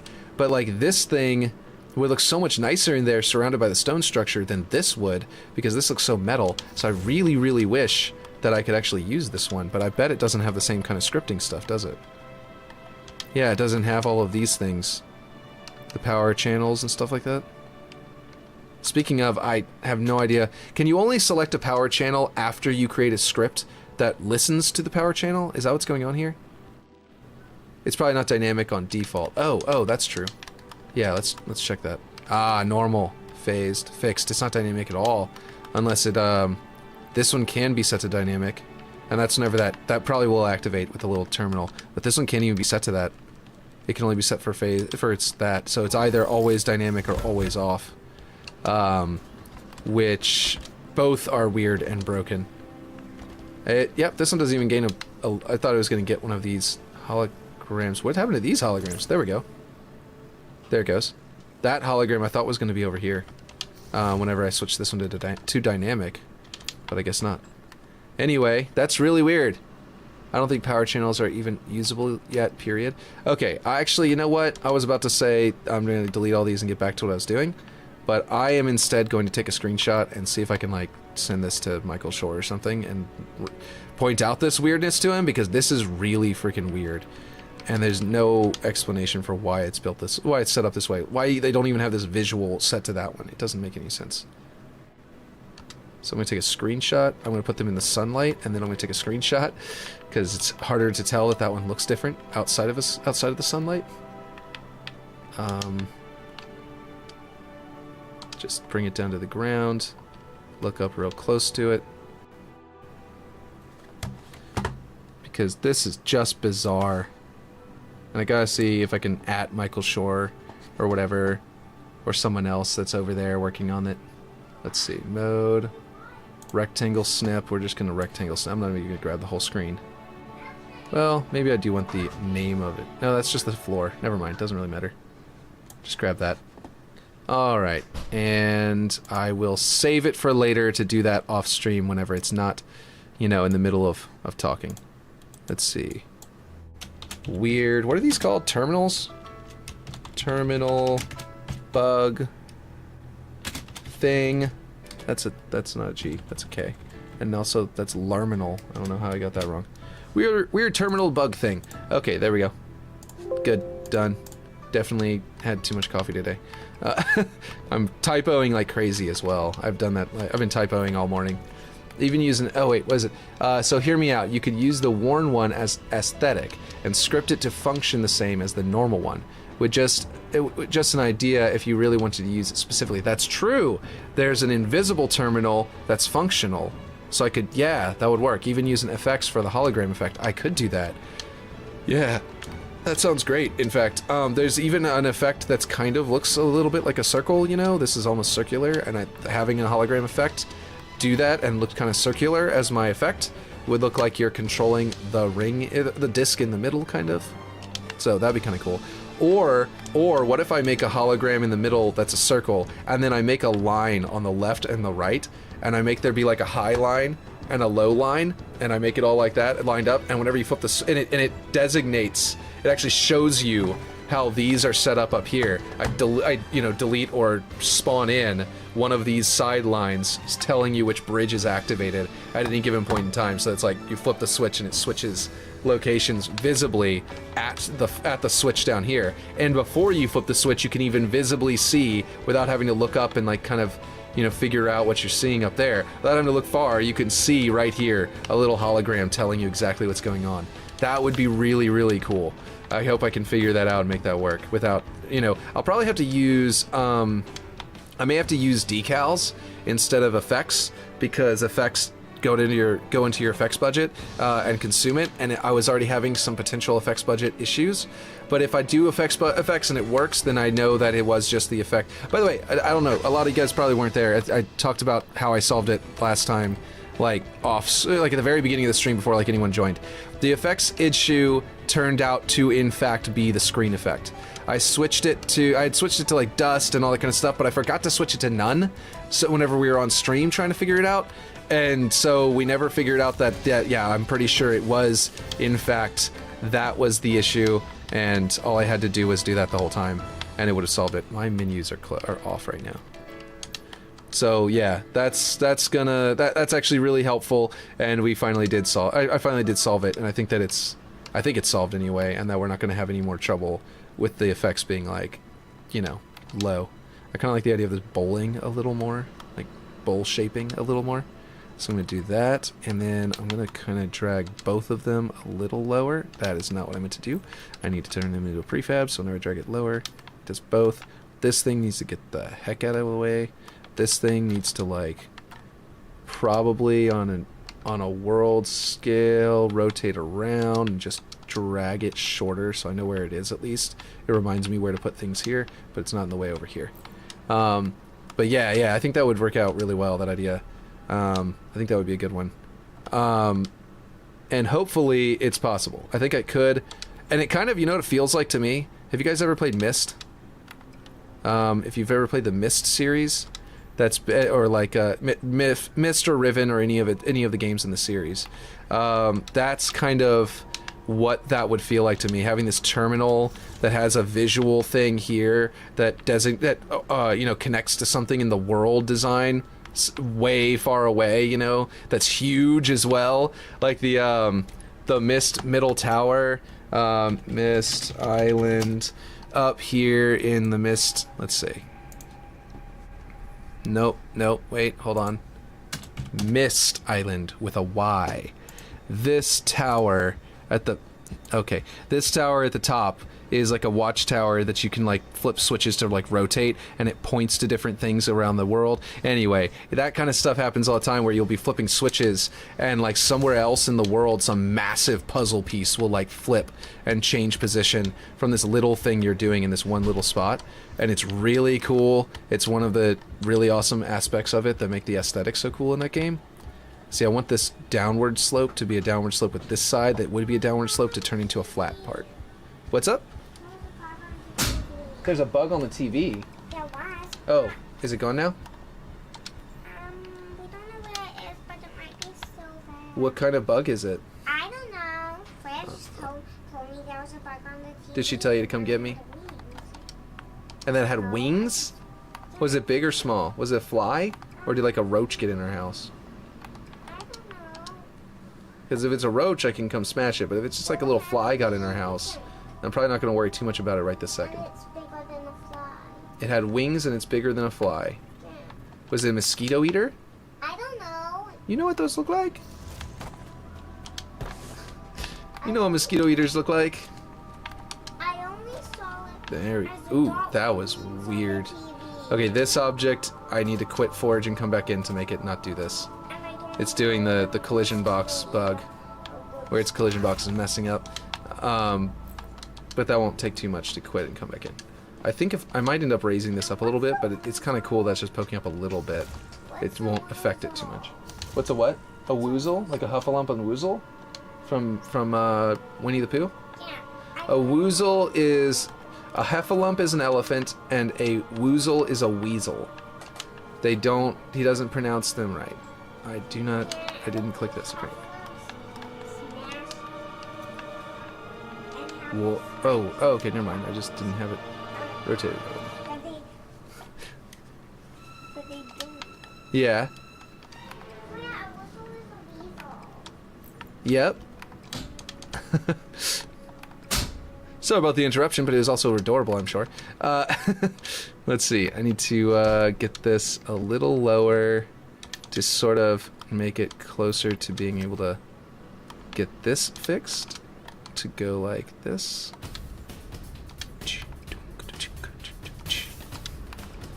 Such a good part of this song. I love this. It's epic. Ancient, epic, mysterious. Let's see.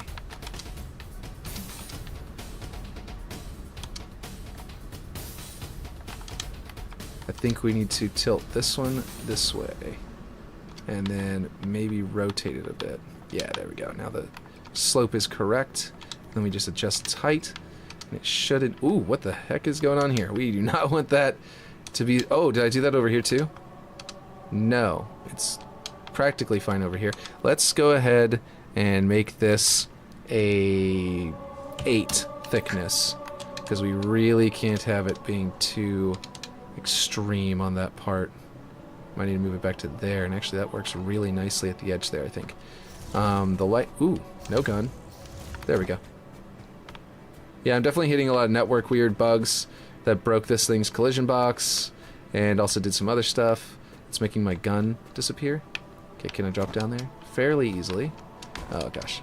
I'm gonna have to save and quit and come back in a second, but I'm gonna finish this area here. That's weird. Okay, I definitely need to make this and that. I need to twist them this way to make them angle down toward the jump, and then also adjust them further in to put them closer to the jump.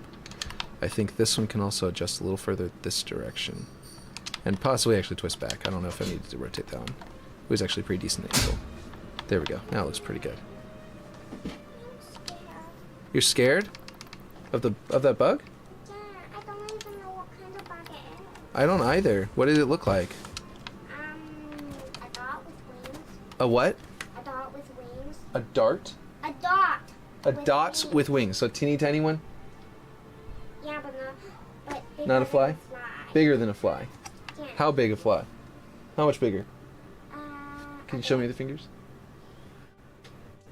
I'll go in there and check while it's loading in and out of the map. I'll do that because I got to quit the map in a second anyway, so that I can readjust it. Let's see. So let's see. Oh, this one. This one needs to be set also way thinner. We'll go with 8. Again, I bring that up. Also creates a decent slope. Let's see. Is that creating a good lip there? Yeah, yeah. Looks a little bit unnatural down there, but we're gonna be able to do some things to make it look more like a supporter. Maybe even put a column here, because the other side kind of has a column there with that thing breaking it off a little bit with the movement. If I also add a column there and a column on the other side, I think that would be probably a good idea. Let's see. Okay. Climb up here. Oh, that's weird. So I'm definitely hitting some kind of, oh my gosh, why is it not clamoring? Weird. What is happening? Okay, all of the collision in the map right now is really weird. What's up?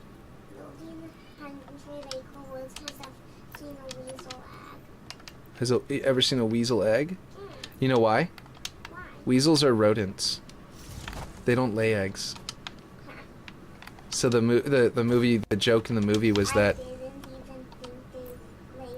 I know, right? The joke in the movie, in the Winnie the Pooh movie, is that they don't lay eggs, so they'll never ever find a weasel egg. A woozle egg. They all wonder where the woozle egg is, and they all wonder what it would be like, but they've never seen one because they don't exist. Isn't that funny? And also, I know the weasel. Okay, so this thing being twisted is one of the reasons why it's harder to get them to both go in at the same way. But it actually is working out, even though they look like they're different. Oh gosh, that collision is all messed up.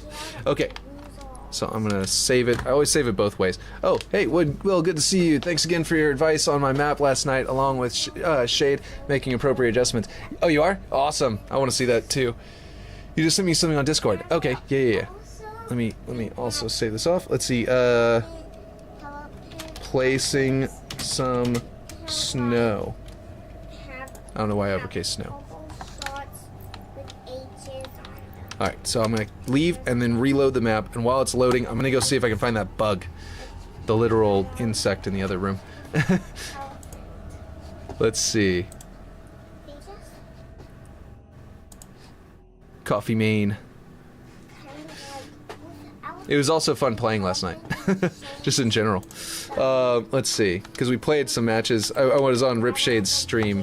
Not really on the stream, but I was playing with him while he was on stream. And we played a bunch of matches. Just in case anyone else is wondering what I'm talking about. Oh, let me see that real quick. Discord. Oh, the terminal. Oh, good ideas. Yeah. Let me show them off. First pick is a Forerunner hologram effects, just for an idea. Second pick is using the cups in garbage, good idea, and making them emissive. You can make the cups dynamic to spawn and delete them, depending on what side of the bridge is on. That's a great idea, too. That is, yeah, that hologram could be like the middle piece. And yeah, no, I like this a lot. These are both great ideas. Cool. That's awesome. I kept on killing Ripshade on whenever he was trying to see stuff in your map. Well, it took the whole loading period for me to look at that. I'll be right back. I'm gonna go check on this bug. This bug she's talking about, and I'll be right back. Let's see. Okay, what about? Why will we even stand on a flag? Why not own a flag? Daddy said. Why not?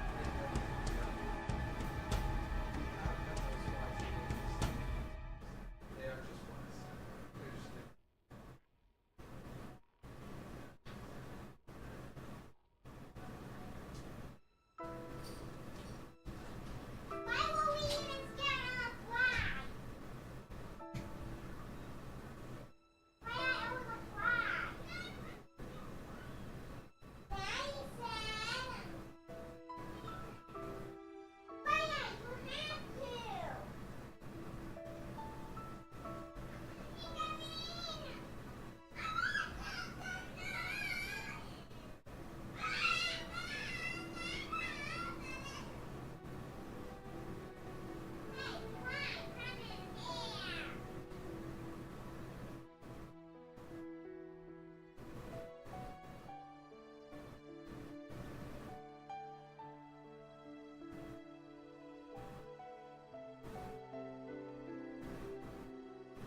Okay, I am back. Okay, so it was a fly. It was a little teeny tiny kind of fly that's like the size of a fruit fly, but then its wings are almost butterfly-like in that they're like big, they're like bigger and rounder and don't fold in properly, and they're dark. And it's this kind of fly that we've seen like once every now and then, and I'm pretty sure it's because we just got a Walmart order in this morning, and it just basically, the fly got into our house. Anyway, yes, welcome back. Yes, exactly. I went out onto the wrong side of the map. And the cup idea doesn't take FX budget. Yeah, you're right. It just like, it's an emissive object, so that's brilliant. And what I could also do with that one is I could either delete them and spawn them, or I could potentially have it to where like they move up and down. Like I could just have the cup move up out of the like emerge out of the terrain a little bit more or something like that, or maybe slide up and down on the thing, or maybe I could potentially have it to where there's two cups and they switch, you know what I mean, like this. Or something like that, or even rotate because it's a conical shape. I could actually make it to where it's rotated like this whenever this, like, okay, like I'll show you the actual ramps. If while it's this position, I could have it rotated to be pointing down into the middle of the terminal, right? And then whenever you flip the switch and it goes up into sort of this position, right? But on this side, I could have it rotate up like this and become an upward slope. Or something like that. So I was originally thinking in terms of like having like two kind of lines and deleting, like turning one on versus turning the other one on, so that they're like straight lines. But rotating it would work really well. I was just going to suggest rotating. Huh? Yeah. Rotating would work great. And just have it like shh, and they would just like, you'd see it. And then like I could potentially have the hologram in the middle raise up and make it rotate to say this is your side, this is your hologram, or even make it to where there's two holograms, a red one and a blue one. And like have them and like switch places. You see what I mean? To say who has control of the top one. And that might work really well. And then whenever you, what? You just ate. You can go get a snack. Go ahead. We just got the Walmart order in. There's tons of stuff in there. Yeah. But yeah. That would be really cool. I love those ideas. I kind of want to figure out, last time I was like, I'm not exactly sure how to use the scripting thing, and I was just talking about that a second ago, is I don't know how to use these channels correctly yet. And, but I know that, Pete, what is his name? Pete. I know he goes by Pete, but I think that might just be his profile name. Or maybe it was Frenchie? Someone in a Discord I was in, I think maybe it was, or Quatsi? Someone in a Discord I was in, that, you know, at some point, has made a loot cave, and they use this as a terminal for it. Vid Games Pete? Yeah, that might have been him. It might have been him that did it. I don't remember. One of them was talking about how they have a... it might have been Quatsi, though, now that I'm thinking about it. But Vid Games Pete makes a bunch of tutorial videos, so he might have done one too. But they have like a loot cave that whoever it was had a loot cave that was based using these. And it's... and they have it as like a prefab you can just put into your map.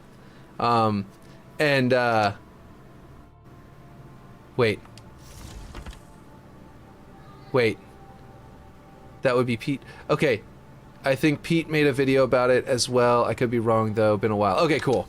Well, yeah, so basically, whoever it was, I'll look it up again and really figure it out, and I'll look up Pete's and just figure out how this thing scripts, basically.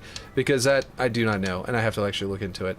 Like, I could script the entire script off of it, but first I need to figure out how that thing even works, you know what I mean? So, I think this thing needs to be a little bit more tilted. This way, and possibly that way. Just to really drive home that it is... Let's see, hold on. Let me go down here. There we go. Nope, that's probably too far. I think it's going to have to be like that. To drive home that you can jump up there for anybody who's down here, and this one probably needs to move up. This one looks like it's lower than it was whenever I was in here before I quit and came back in. So I think that it was straight up, like, it was not in the correct it was not in the location it looked like it was in, right? I think that was what was going on. That's why its collision box is all busted. But let's see. I asked some people on Discord who know a lot about scripting how to use the power channels, and they said it was not hooked up yet by the devs. Oh, then how do you do it? Do you have to, like, make a fake one with scripting to where it's not actually... Because I thought that someone had just figured out how to use them in a certain... with just specific items. I knew there were some things that weren't hooked up yet by that, but I legitimately thought that not all of them were not hooked up, and that's how he did it. So I'll just look into how he did it, because that definitely sounds like I need to do some research. I just saw that inside of there. I had to move it out so I could find it later if I need to. Okay, so coming out of that, those two pits look really good. We need some lighting down there to really make it pop. Down here as well. It'll pop really well over here because there's so much shadow from... Never mind, the shadow is not going to be there. This is just random junk that I'll probably end up deleting. I just sort of like to grab things whenever so I don't have to look through the menus to find them. Okay, so yeah, that'll be lit up pretty well, but then it'll have that light coming out. Okay, cool.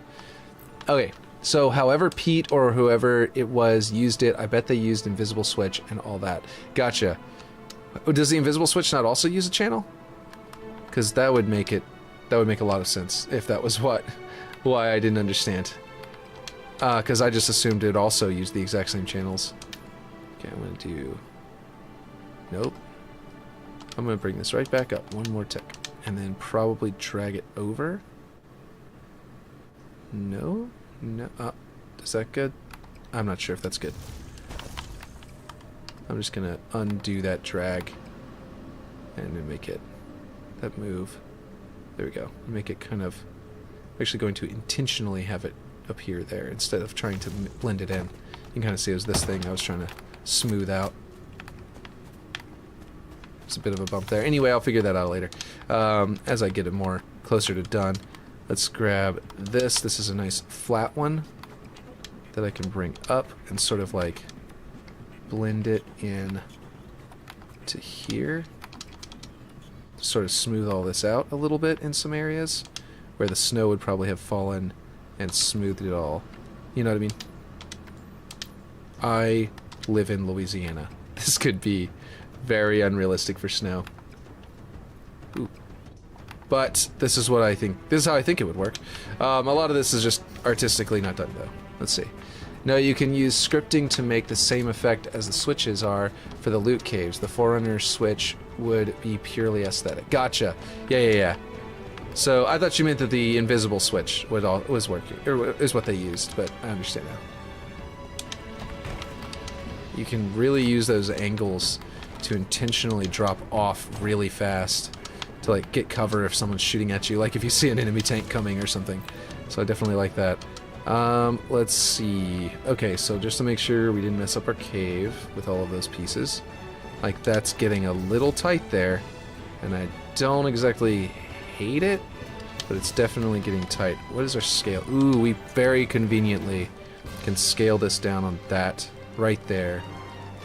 Perfect. The angle just happened to be just right, which also means that we can adjust this at a better slope without it poking up as far over here, and then move it up to where we had it before, basically. And then this way just a tad, and that should definitely help. Using advanced variables, you could detect if player is in area of switch. Exactly. And then I can detect if you press a button.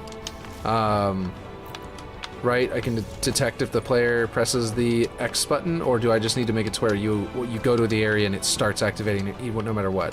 You don't have to press anything to activate it. I'm not sure exactly which one I would do. I need to do for that. Okay, I definitely need to smooth out this middle area. This area got too high, or too... In all of my adjustments, I think I made this area too high, so I need to... what I need to do is probably just bring this over and down, so it smooths out a little better. That probably is for the best. And that should work. And then I can bring, potentially, this down a little lower. Yeah, that looks much better. And then this thing can come down a little lower.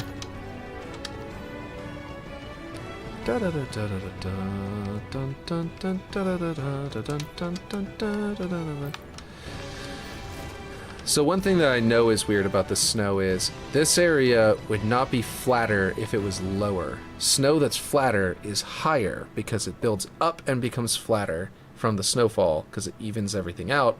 And then you stomp on it and it gets lower. So this doesn't make any sense, and it would actually be more like this if it was going to have a bumpy area, right? But I need to try and block it out more like this. So I'm probably just going to replace this with a different snow piece later. Okay. You could do it either way, whatever you want for your map specifically. Cool. I do, yeah, that's what I would like to do, is do that with the, that method. Yeah. With the, what am I trying to say? With the, I would like to have to press the X button to activate it. So that you have to run up and intentionally do it. You can't just like run up and hide there and it starts activating and taking control. I want you to have to go up to the terminal and hit the X button, and then you start taking it over, and you can make it, and you can sort of like, make that be a tactical decision, where you risk yourself trying to activate this thing so that your team as a whole can get this benefit. You know what I mean? So I think that's the idea. I think that'll be the direction I go. I just have to make it to where you have to physically do it. So I can delete that, get that thing to be looking good. I love this piece, so we're just going to keep using it. And if I need to find a different angle or something, I will do that. But if you shrink things and change their scaling, they look different even though they're the exact same piece. So as you can see, now all the bumps are sort of like, they're accented differently against one another, and they look like completely different pieces, even though all I did was rotate and change the scaling just a tiny bit. Very cool. And then this one in the middle, oh, you know what I want to do? I probably want to take the same piece, rotate it 15 degrees so I can get it all the way over here, and make the slope in like this, so that there's like an archway sort of thing going on in the middle here. And then have another one coming out for this floor area. It's maybe a little taller. Like this area would just be more like this, and then the other areas would be tall enough to be... Oh wow, I made this thing really chunky. Oof, I did not pay attention to that. That's not what I wanted to do. Let's see. You could do it either way, yeah. I went up to read to see if there's any new messages, and it was the same one. So I read it again. Okay, let's see. I need to fix this. Bring this down. Bring it... I think if I lower this enough, then this path underneath here becomes easier. It also will make it easier to like hide in here if you really want to, which wouldn't be terrible. It would just be a little bit of a... be a little cowardly, but it wouldn't be terrible, you know? But I don't want to make it too much, so... yeah. Here we go. And I might scale this one up on the Z. And then tilt it that way. Sort of create this better slope. While potentially also maintaining, maybe going through a bit. Yeah, that looks good. We want to kind of like that, how that connects there too. So that looks perfect. I'm going to delete that one and that one. And we're going, and that one. Oh wait, did that? That one did not go in across enough to matter that I just deleted it, so that's good. And then we're going to do, flip it around. Do it the other way around to create a similar arch over here that's going to feed into our big actual legitimate arch piece, you know, that we have right there. Let's go smaller rotations until it touches and sort of goes up into that arch the way that it probably would feel more natural to do that, and gives us a bit of a chunkiness down here in a good way. There we go, like a bumpy chunkiness down there. And then we want another one that has the z-axis scaled down significantly. That's going to be the continuation of this edge over here. It's going to come out of these two. Kind of like that-ish, but not as extreme because we wanted this area to be much wider than that.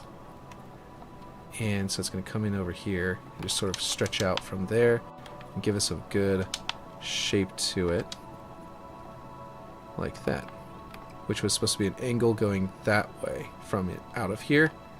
It's going to go straight this way, angle that way, I think. Let's go look over here. Oh no, straight that way, angle that way. Okay, so that's straight and then angle there. Okay, that's doable. That's easy to produce with this exact piece that I was trying to do anyway. So let's get ourselves... I'm going the wrong angle. I should be going on a world axis, but anyway. I was on camera rotation. No wonder it was giving me trouble. Okay, that looks kind of bad because we need to bring it down a bit, I think. Let's tilt it and bring it back up so that it intentionally pokes out instead of unintentionally. Okay. There, now maybe walk around on it a little bit. See if it feels terrible. Oof. There feels like several bumps here that are not even visible really. So I need to bring this, tilt this way a little bit, smooth that out. I need to tilt this way to smooth that out. And then we need to see what that looks like underneath. See if it actually still maintains its shape properly. This is the one we just tilted over there? Yeah. That's not bad. That big old lump there actually feels like it's going along with the shape that we got there. And this one probably needs to be moved down a bit as it moves that way, so it becomes more of a ramp on that side. Because a ramp up here isn't bad. It actually feels better for jumping up here anyway. And then we need to make this part, which will be the final piece. I think we can do this with just one of these. And I'm going to use the back side this time. Instead of, come on, let's rotate this way. This side right here, I think will look really good here. Because it has a downward slope on the edge in a way that looks very natural for this. And we just scale it up and see about this first, and then after we're done with this piece, then I'm going to make another piece that connects the two together and makes it look good and natural. Like that. Make it cling to the stone a little bit, since stones are very cold, right? Rock is cold, so that would make sense for it to sort of cling there and sort of go wrap around it a little bit. Let's see if I can still walk up that. That was kind of a path before, so I'm gonna make sure I maintain that a little bit by bringing it lower so it doesn't kind of get in the way. There we go. There's like a little bit of a running path there. And then finally connect them together with another piece. It's probably this really thin one. World rotation, flip it around, and then we can put it in here and make it feel like it's arching down into that extra thick one there, which is rotating way too fast. There we go. And creates a little bit of a slope up to it so that it feels more natural. I might need to tilt it this way. Nope. This way a little bit. And then bring it down so that it feels more like a natural slope there. What is going on? Not the roll? Ah, no. Vertical location. Let's see. I just recently found out 343 fixed the welding ability. for welding objects to vehicles. So I've been working on some vehicle hybrids. What I got right now is sort of a troop carrier with weapons involving both scripting and the welding ability. Nice. I forgot about that. No, I saw that on Twitter whenever the season started, or whenever the last update came out or something. So I actually knew about that, and I forgot all about it. There's not only did they fix it, but like there was somebody who was making a boat. Who was it? Someone was making boats, a boat map, and it seemed really cool. And they were like, "Hey," and I was like, "Man, that looks really badass. I'd love to one day make a like a pirate ship map where like the idea was they made like water, and it reminds me of the movie Mortal Engines where you have the predator cities. Well, it's a work in progress. I will show you when it comes with something useful. Yeah. So the idea was that they were talking about. Here, I'll just do it real quick so we can see. Was you get your vehicle, and you get your warthog, and you slap it in, and you go like, let's see, accents, forerunner, and you get your, that is way too big. You get yourself something angular, like from Forerunner pieces. You'd have to build the whole thing out.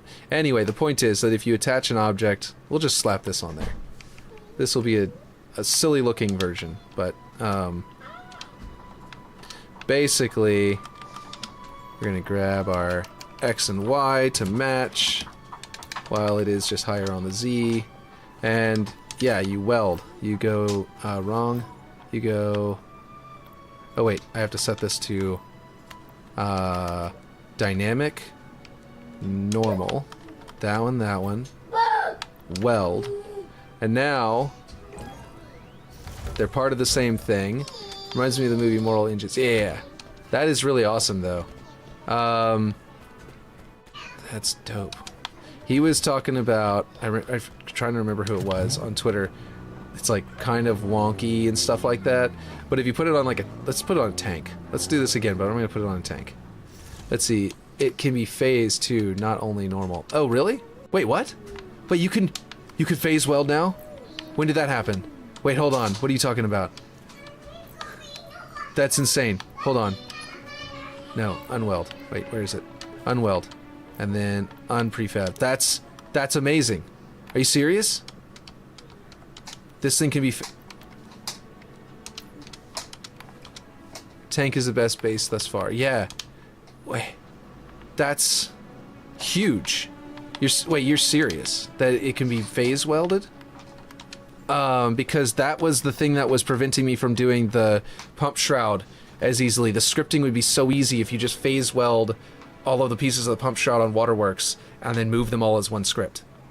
I don't have to say run the script for every single one of these objects. I can just say move this welded objects up and down. That's... If that's the case, then that is huge.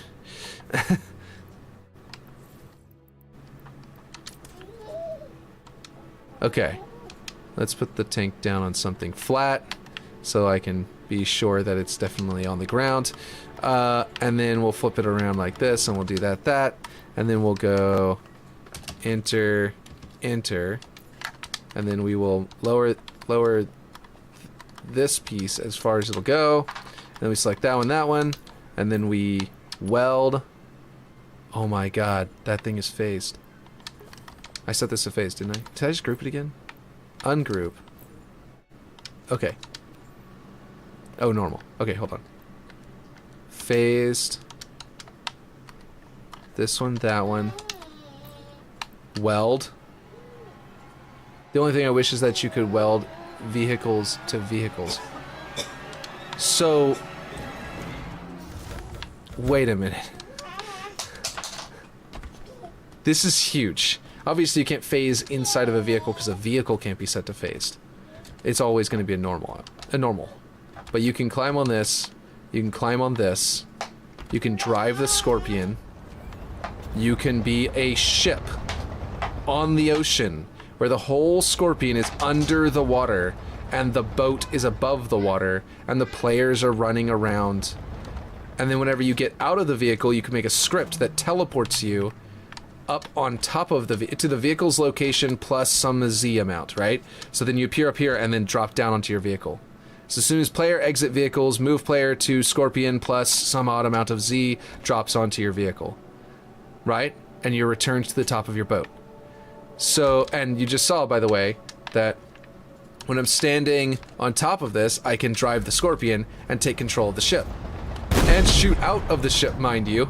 So, like, you could fire on enemy ships, and it would shoot under the water where all the platforms are for the boats. You'd be shooting under the water, and it would be going boom and exploding at the base of the enemy boat.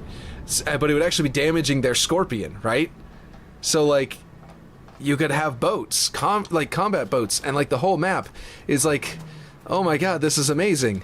The other person was talking about doing this and was like, you can't do phased. Little secret is you could script a turret to stick to a certain vector over the welded object before you weld it, then weld it and test, and it will have a weapon. Oh my god, that's amazing. Oh my gosh, it's so cool. But the other thing, ungroup, the other thing that's so crazy about this is that means, like, I can weld them and then, oh wait, when they're phased, do they just become non-phased whenever you weld them? Does it just automatically set them to non-phased? It allows you to do phased objects now, but it does set them to normal, it looks like. Okay, so this won't fix my pump shroud, but the other thing works still. Wait a minute, one other thing. Unweld, ungroup. Let's put this, oh, normal. Do they get changed to normal? Put them inside of each other. Then they can't weld. Move it out. What? What just happened? I could have sworn I just tested what you were saying. And switched something to phased. And then it welded. Oh, what? The main object has to be normal. They changed to normal, I think. Okay. So if I go like this, and I set this one's normal, right? And this one is phased. And that one is phased. And I phase them together. I can't hit them because this one's normal, right? I can't go into them because this one's normal. If I put this one here, and this one here, and this one here, the main one is normal, but the others are phased. And now they are phased with the physics. If I hold down the back button, let's go see how they're working out by walking over there and interacting with them. They're still phased together, but they're... I wonder if this is always like this and I just didn't notice.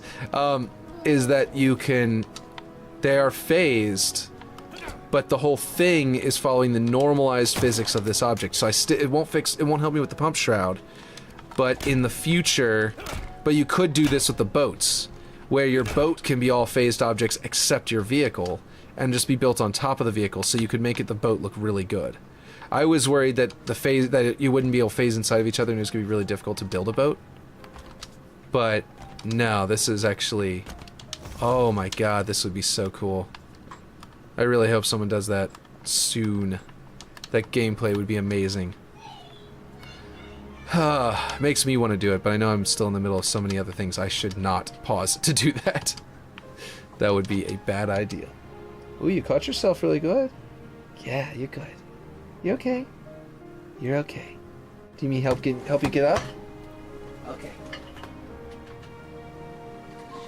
I'll sit you up. Good job.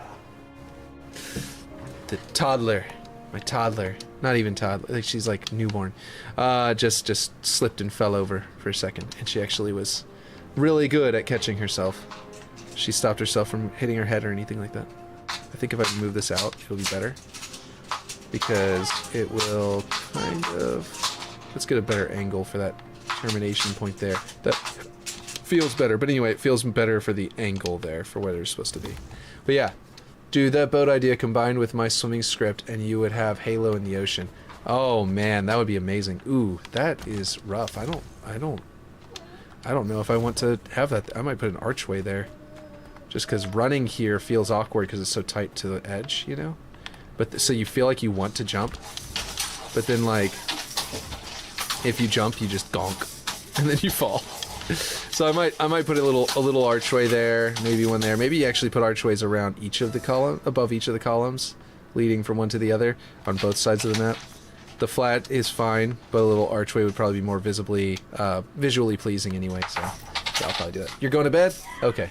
Well, that's cool. That's cool. I'm probably having to get off soon anyway, so you're not missing much, Aaron. But yeah, I was just I got this piece, which I can copy over to this side. I'm debating whether or not I want more of the, like, flatter snow up here than I have currently, or if I want more of the bumpy snow that just, like, plays flat, you know what I mean? Like, if it plays and feels like it's flat, then that's all that really matters for it to be flat. But as long as and so it doesn't have to visually be flat, you know what I mean? Okay, I'm gonna get that, like, there. And then raise it up enough to be there, and then I can delete that one and this one and get a nice rough edge. Ooh, that's not good. I think I gotta get this shorter, get that angle there lined up, but also not poke through over there. But yeah, there we go. Well, let's get a little thinner too. There we go. And I can kind of tilt it just a bit that way. There we go. And then I need to get this slope cleaned up, which I think more of those are in order. More of these pieces, you know? But I think that what I want to do is tilt it like this. Looks good. It makes this column feel more like it's a support for the structure by having these in here, which I like. But basically this needs to fill in this gap. And then over there I could have one. Yeah, that looks like it'd be a good idea. And let's see. Let's see. Okay. Looks pretty good, pretty solid. And then we would tilt it. We'd rotate it this way, and I need to thin it out this way and stretch it this way, and then I gotta tilt it back the camera object like this, and then we can put this over here coming out of that side. You see, like a continuation of that. And we need to make it flat on this end, so we gotta smooth it out that way. This is actually already looking better up here for this crag than I did over here, which looks awful. So I'm definitely going to reintroduce these concepts over there, and this flat one may end up having to be replaced. But yeah, because the flat one looks good, or I mean works good, but it doesn't look good.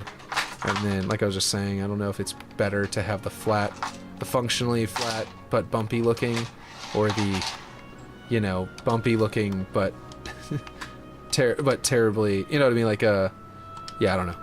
It's just really hard to figure out exactly what I want there. That doesn't look terrible. It looks kind of like an ice shelf, but it kind of does look bad. Let's go ahead and drag it this way again, and then make the x-axis a little thinner. There we go. And then the shelf will still be there, but it won't poke out too far, and it'll look actually it'll look like part of the actual snow there, part of the ice. Ooh, that is a piece I need to delete. There we go.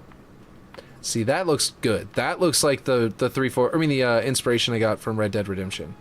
Is this sort of like jaggedy sort of ice shelf seen from above. You know what I mean? That feels like, oh shoot, I might fall in there. It's got this like, those blue effects kind of give you this like warning stripes telling you not to fall down there, you know? That you're coming up to the cliff. And that looks much better. Whenever I did it over here, off stream, I was like, I looked at it and I was like, this feels really boxy and clunky and weird, and I hate it. So, yeah, those pieces were what I was missing. More of these small pieces building out the edge, I think. Yeah, you agree? Yeah. It feels much nicer over here, whereas over there it feels like... This is like what the best you could do in like Halo 5 or something like that, you know what I mean? Or maybe Halo Reach, if you were to try and use rocks to build a similar kind of cliff ledge, because you'd be really limited in what you could do. But this is closer to what Halo Infinite can do, and that's a pretty substantial difference, and I definitely want to, you know, lean into that. for this, because that's, yeah. Let's see. I'm going to go much wider here. And... Hello. Yeah.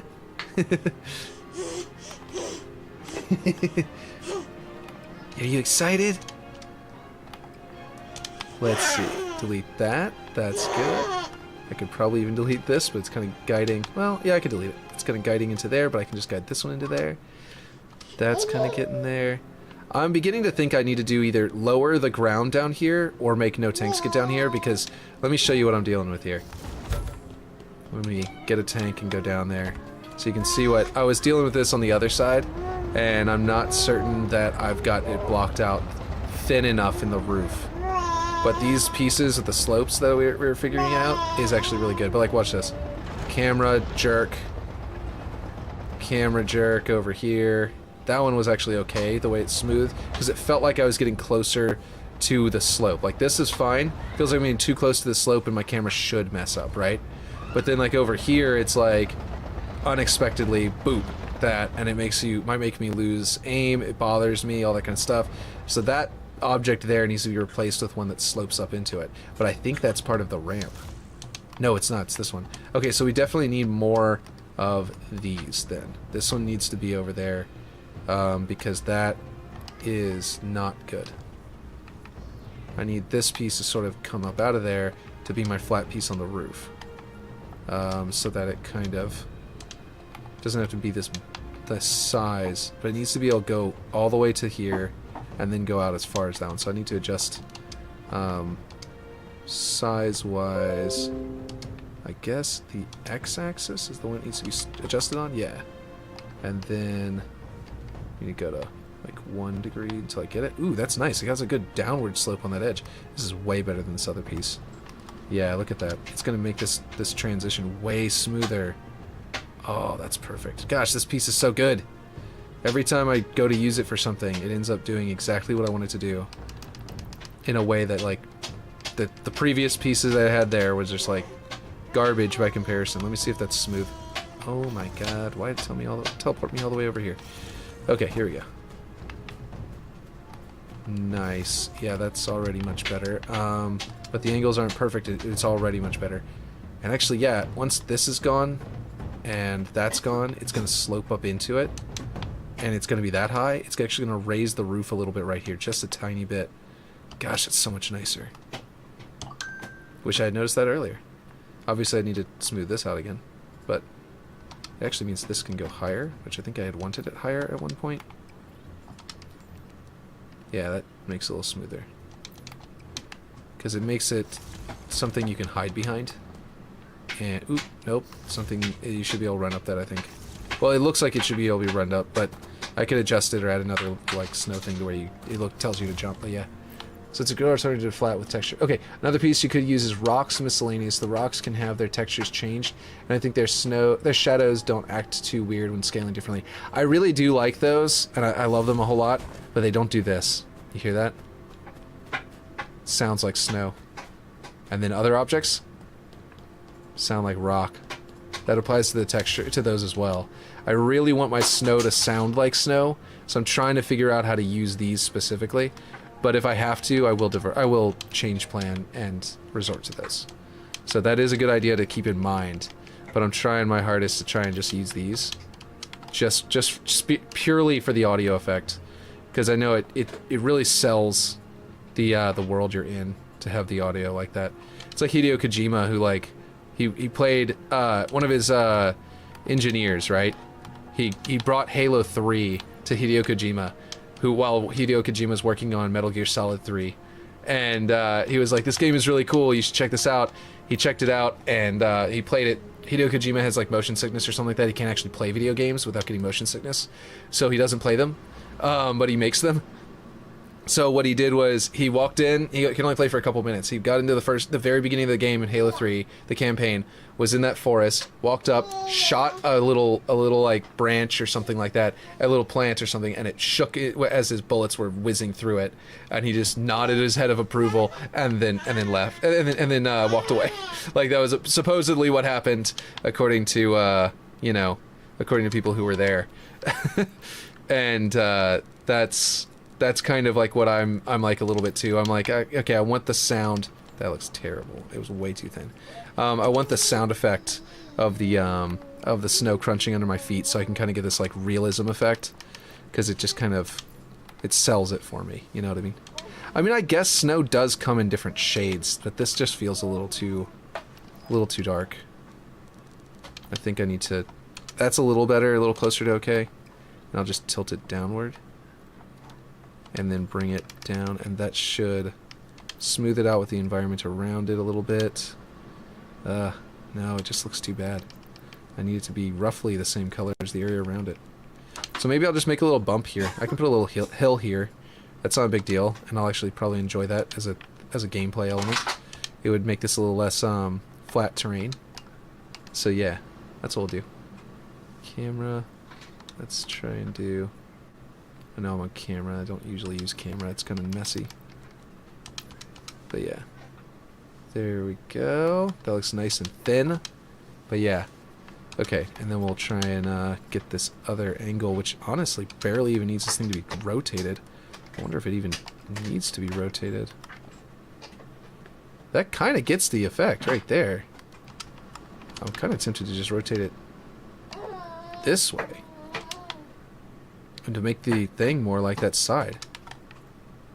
And it creates more of a crack shape over here. Yeah! That's way better. Of course we're going to do that.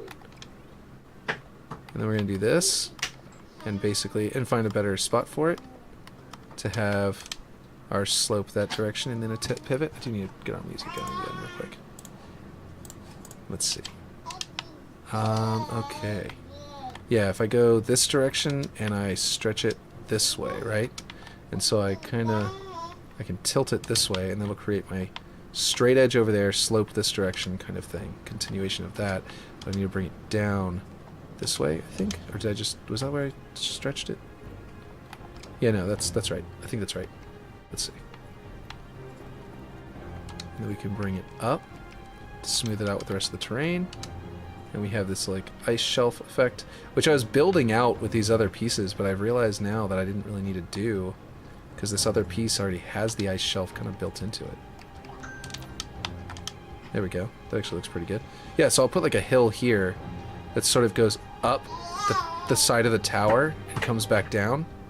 And then this hill will be like, it'll kind of be a little lumpy and come down here, which will give almost like an effect like, what do you call it? Like coagulation, you know?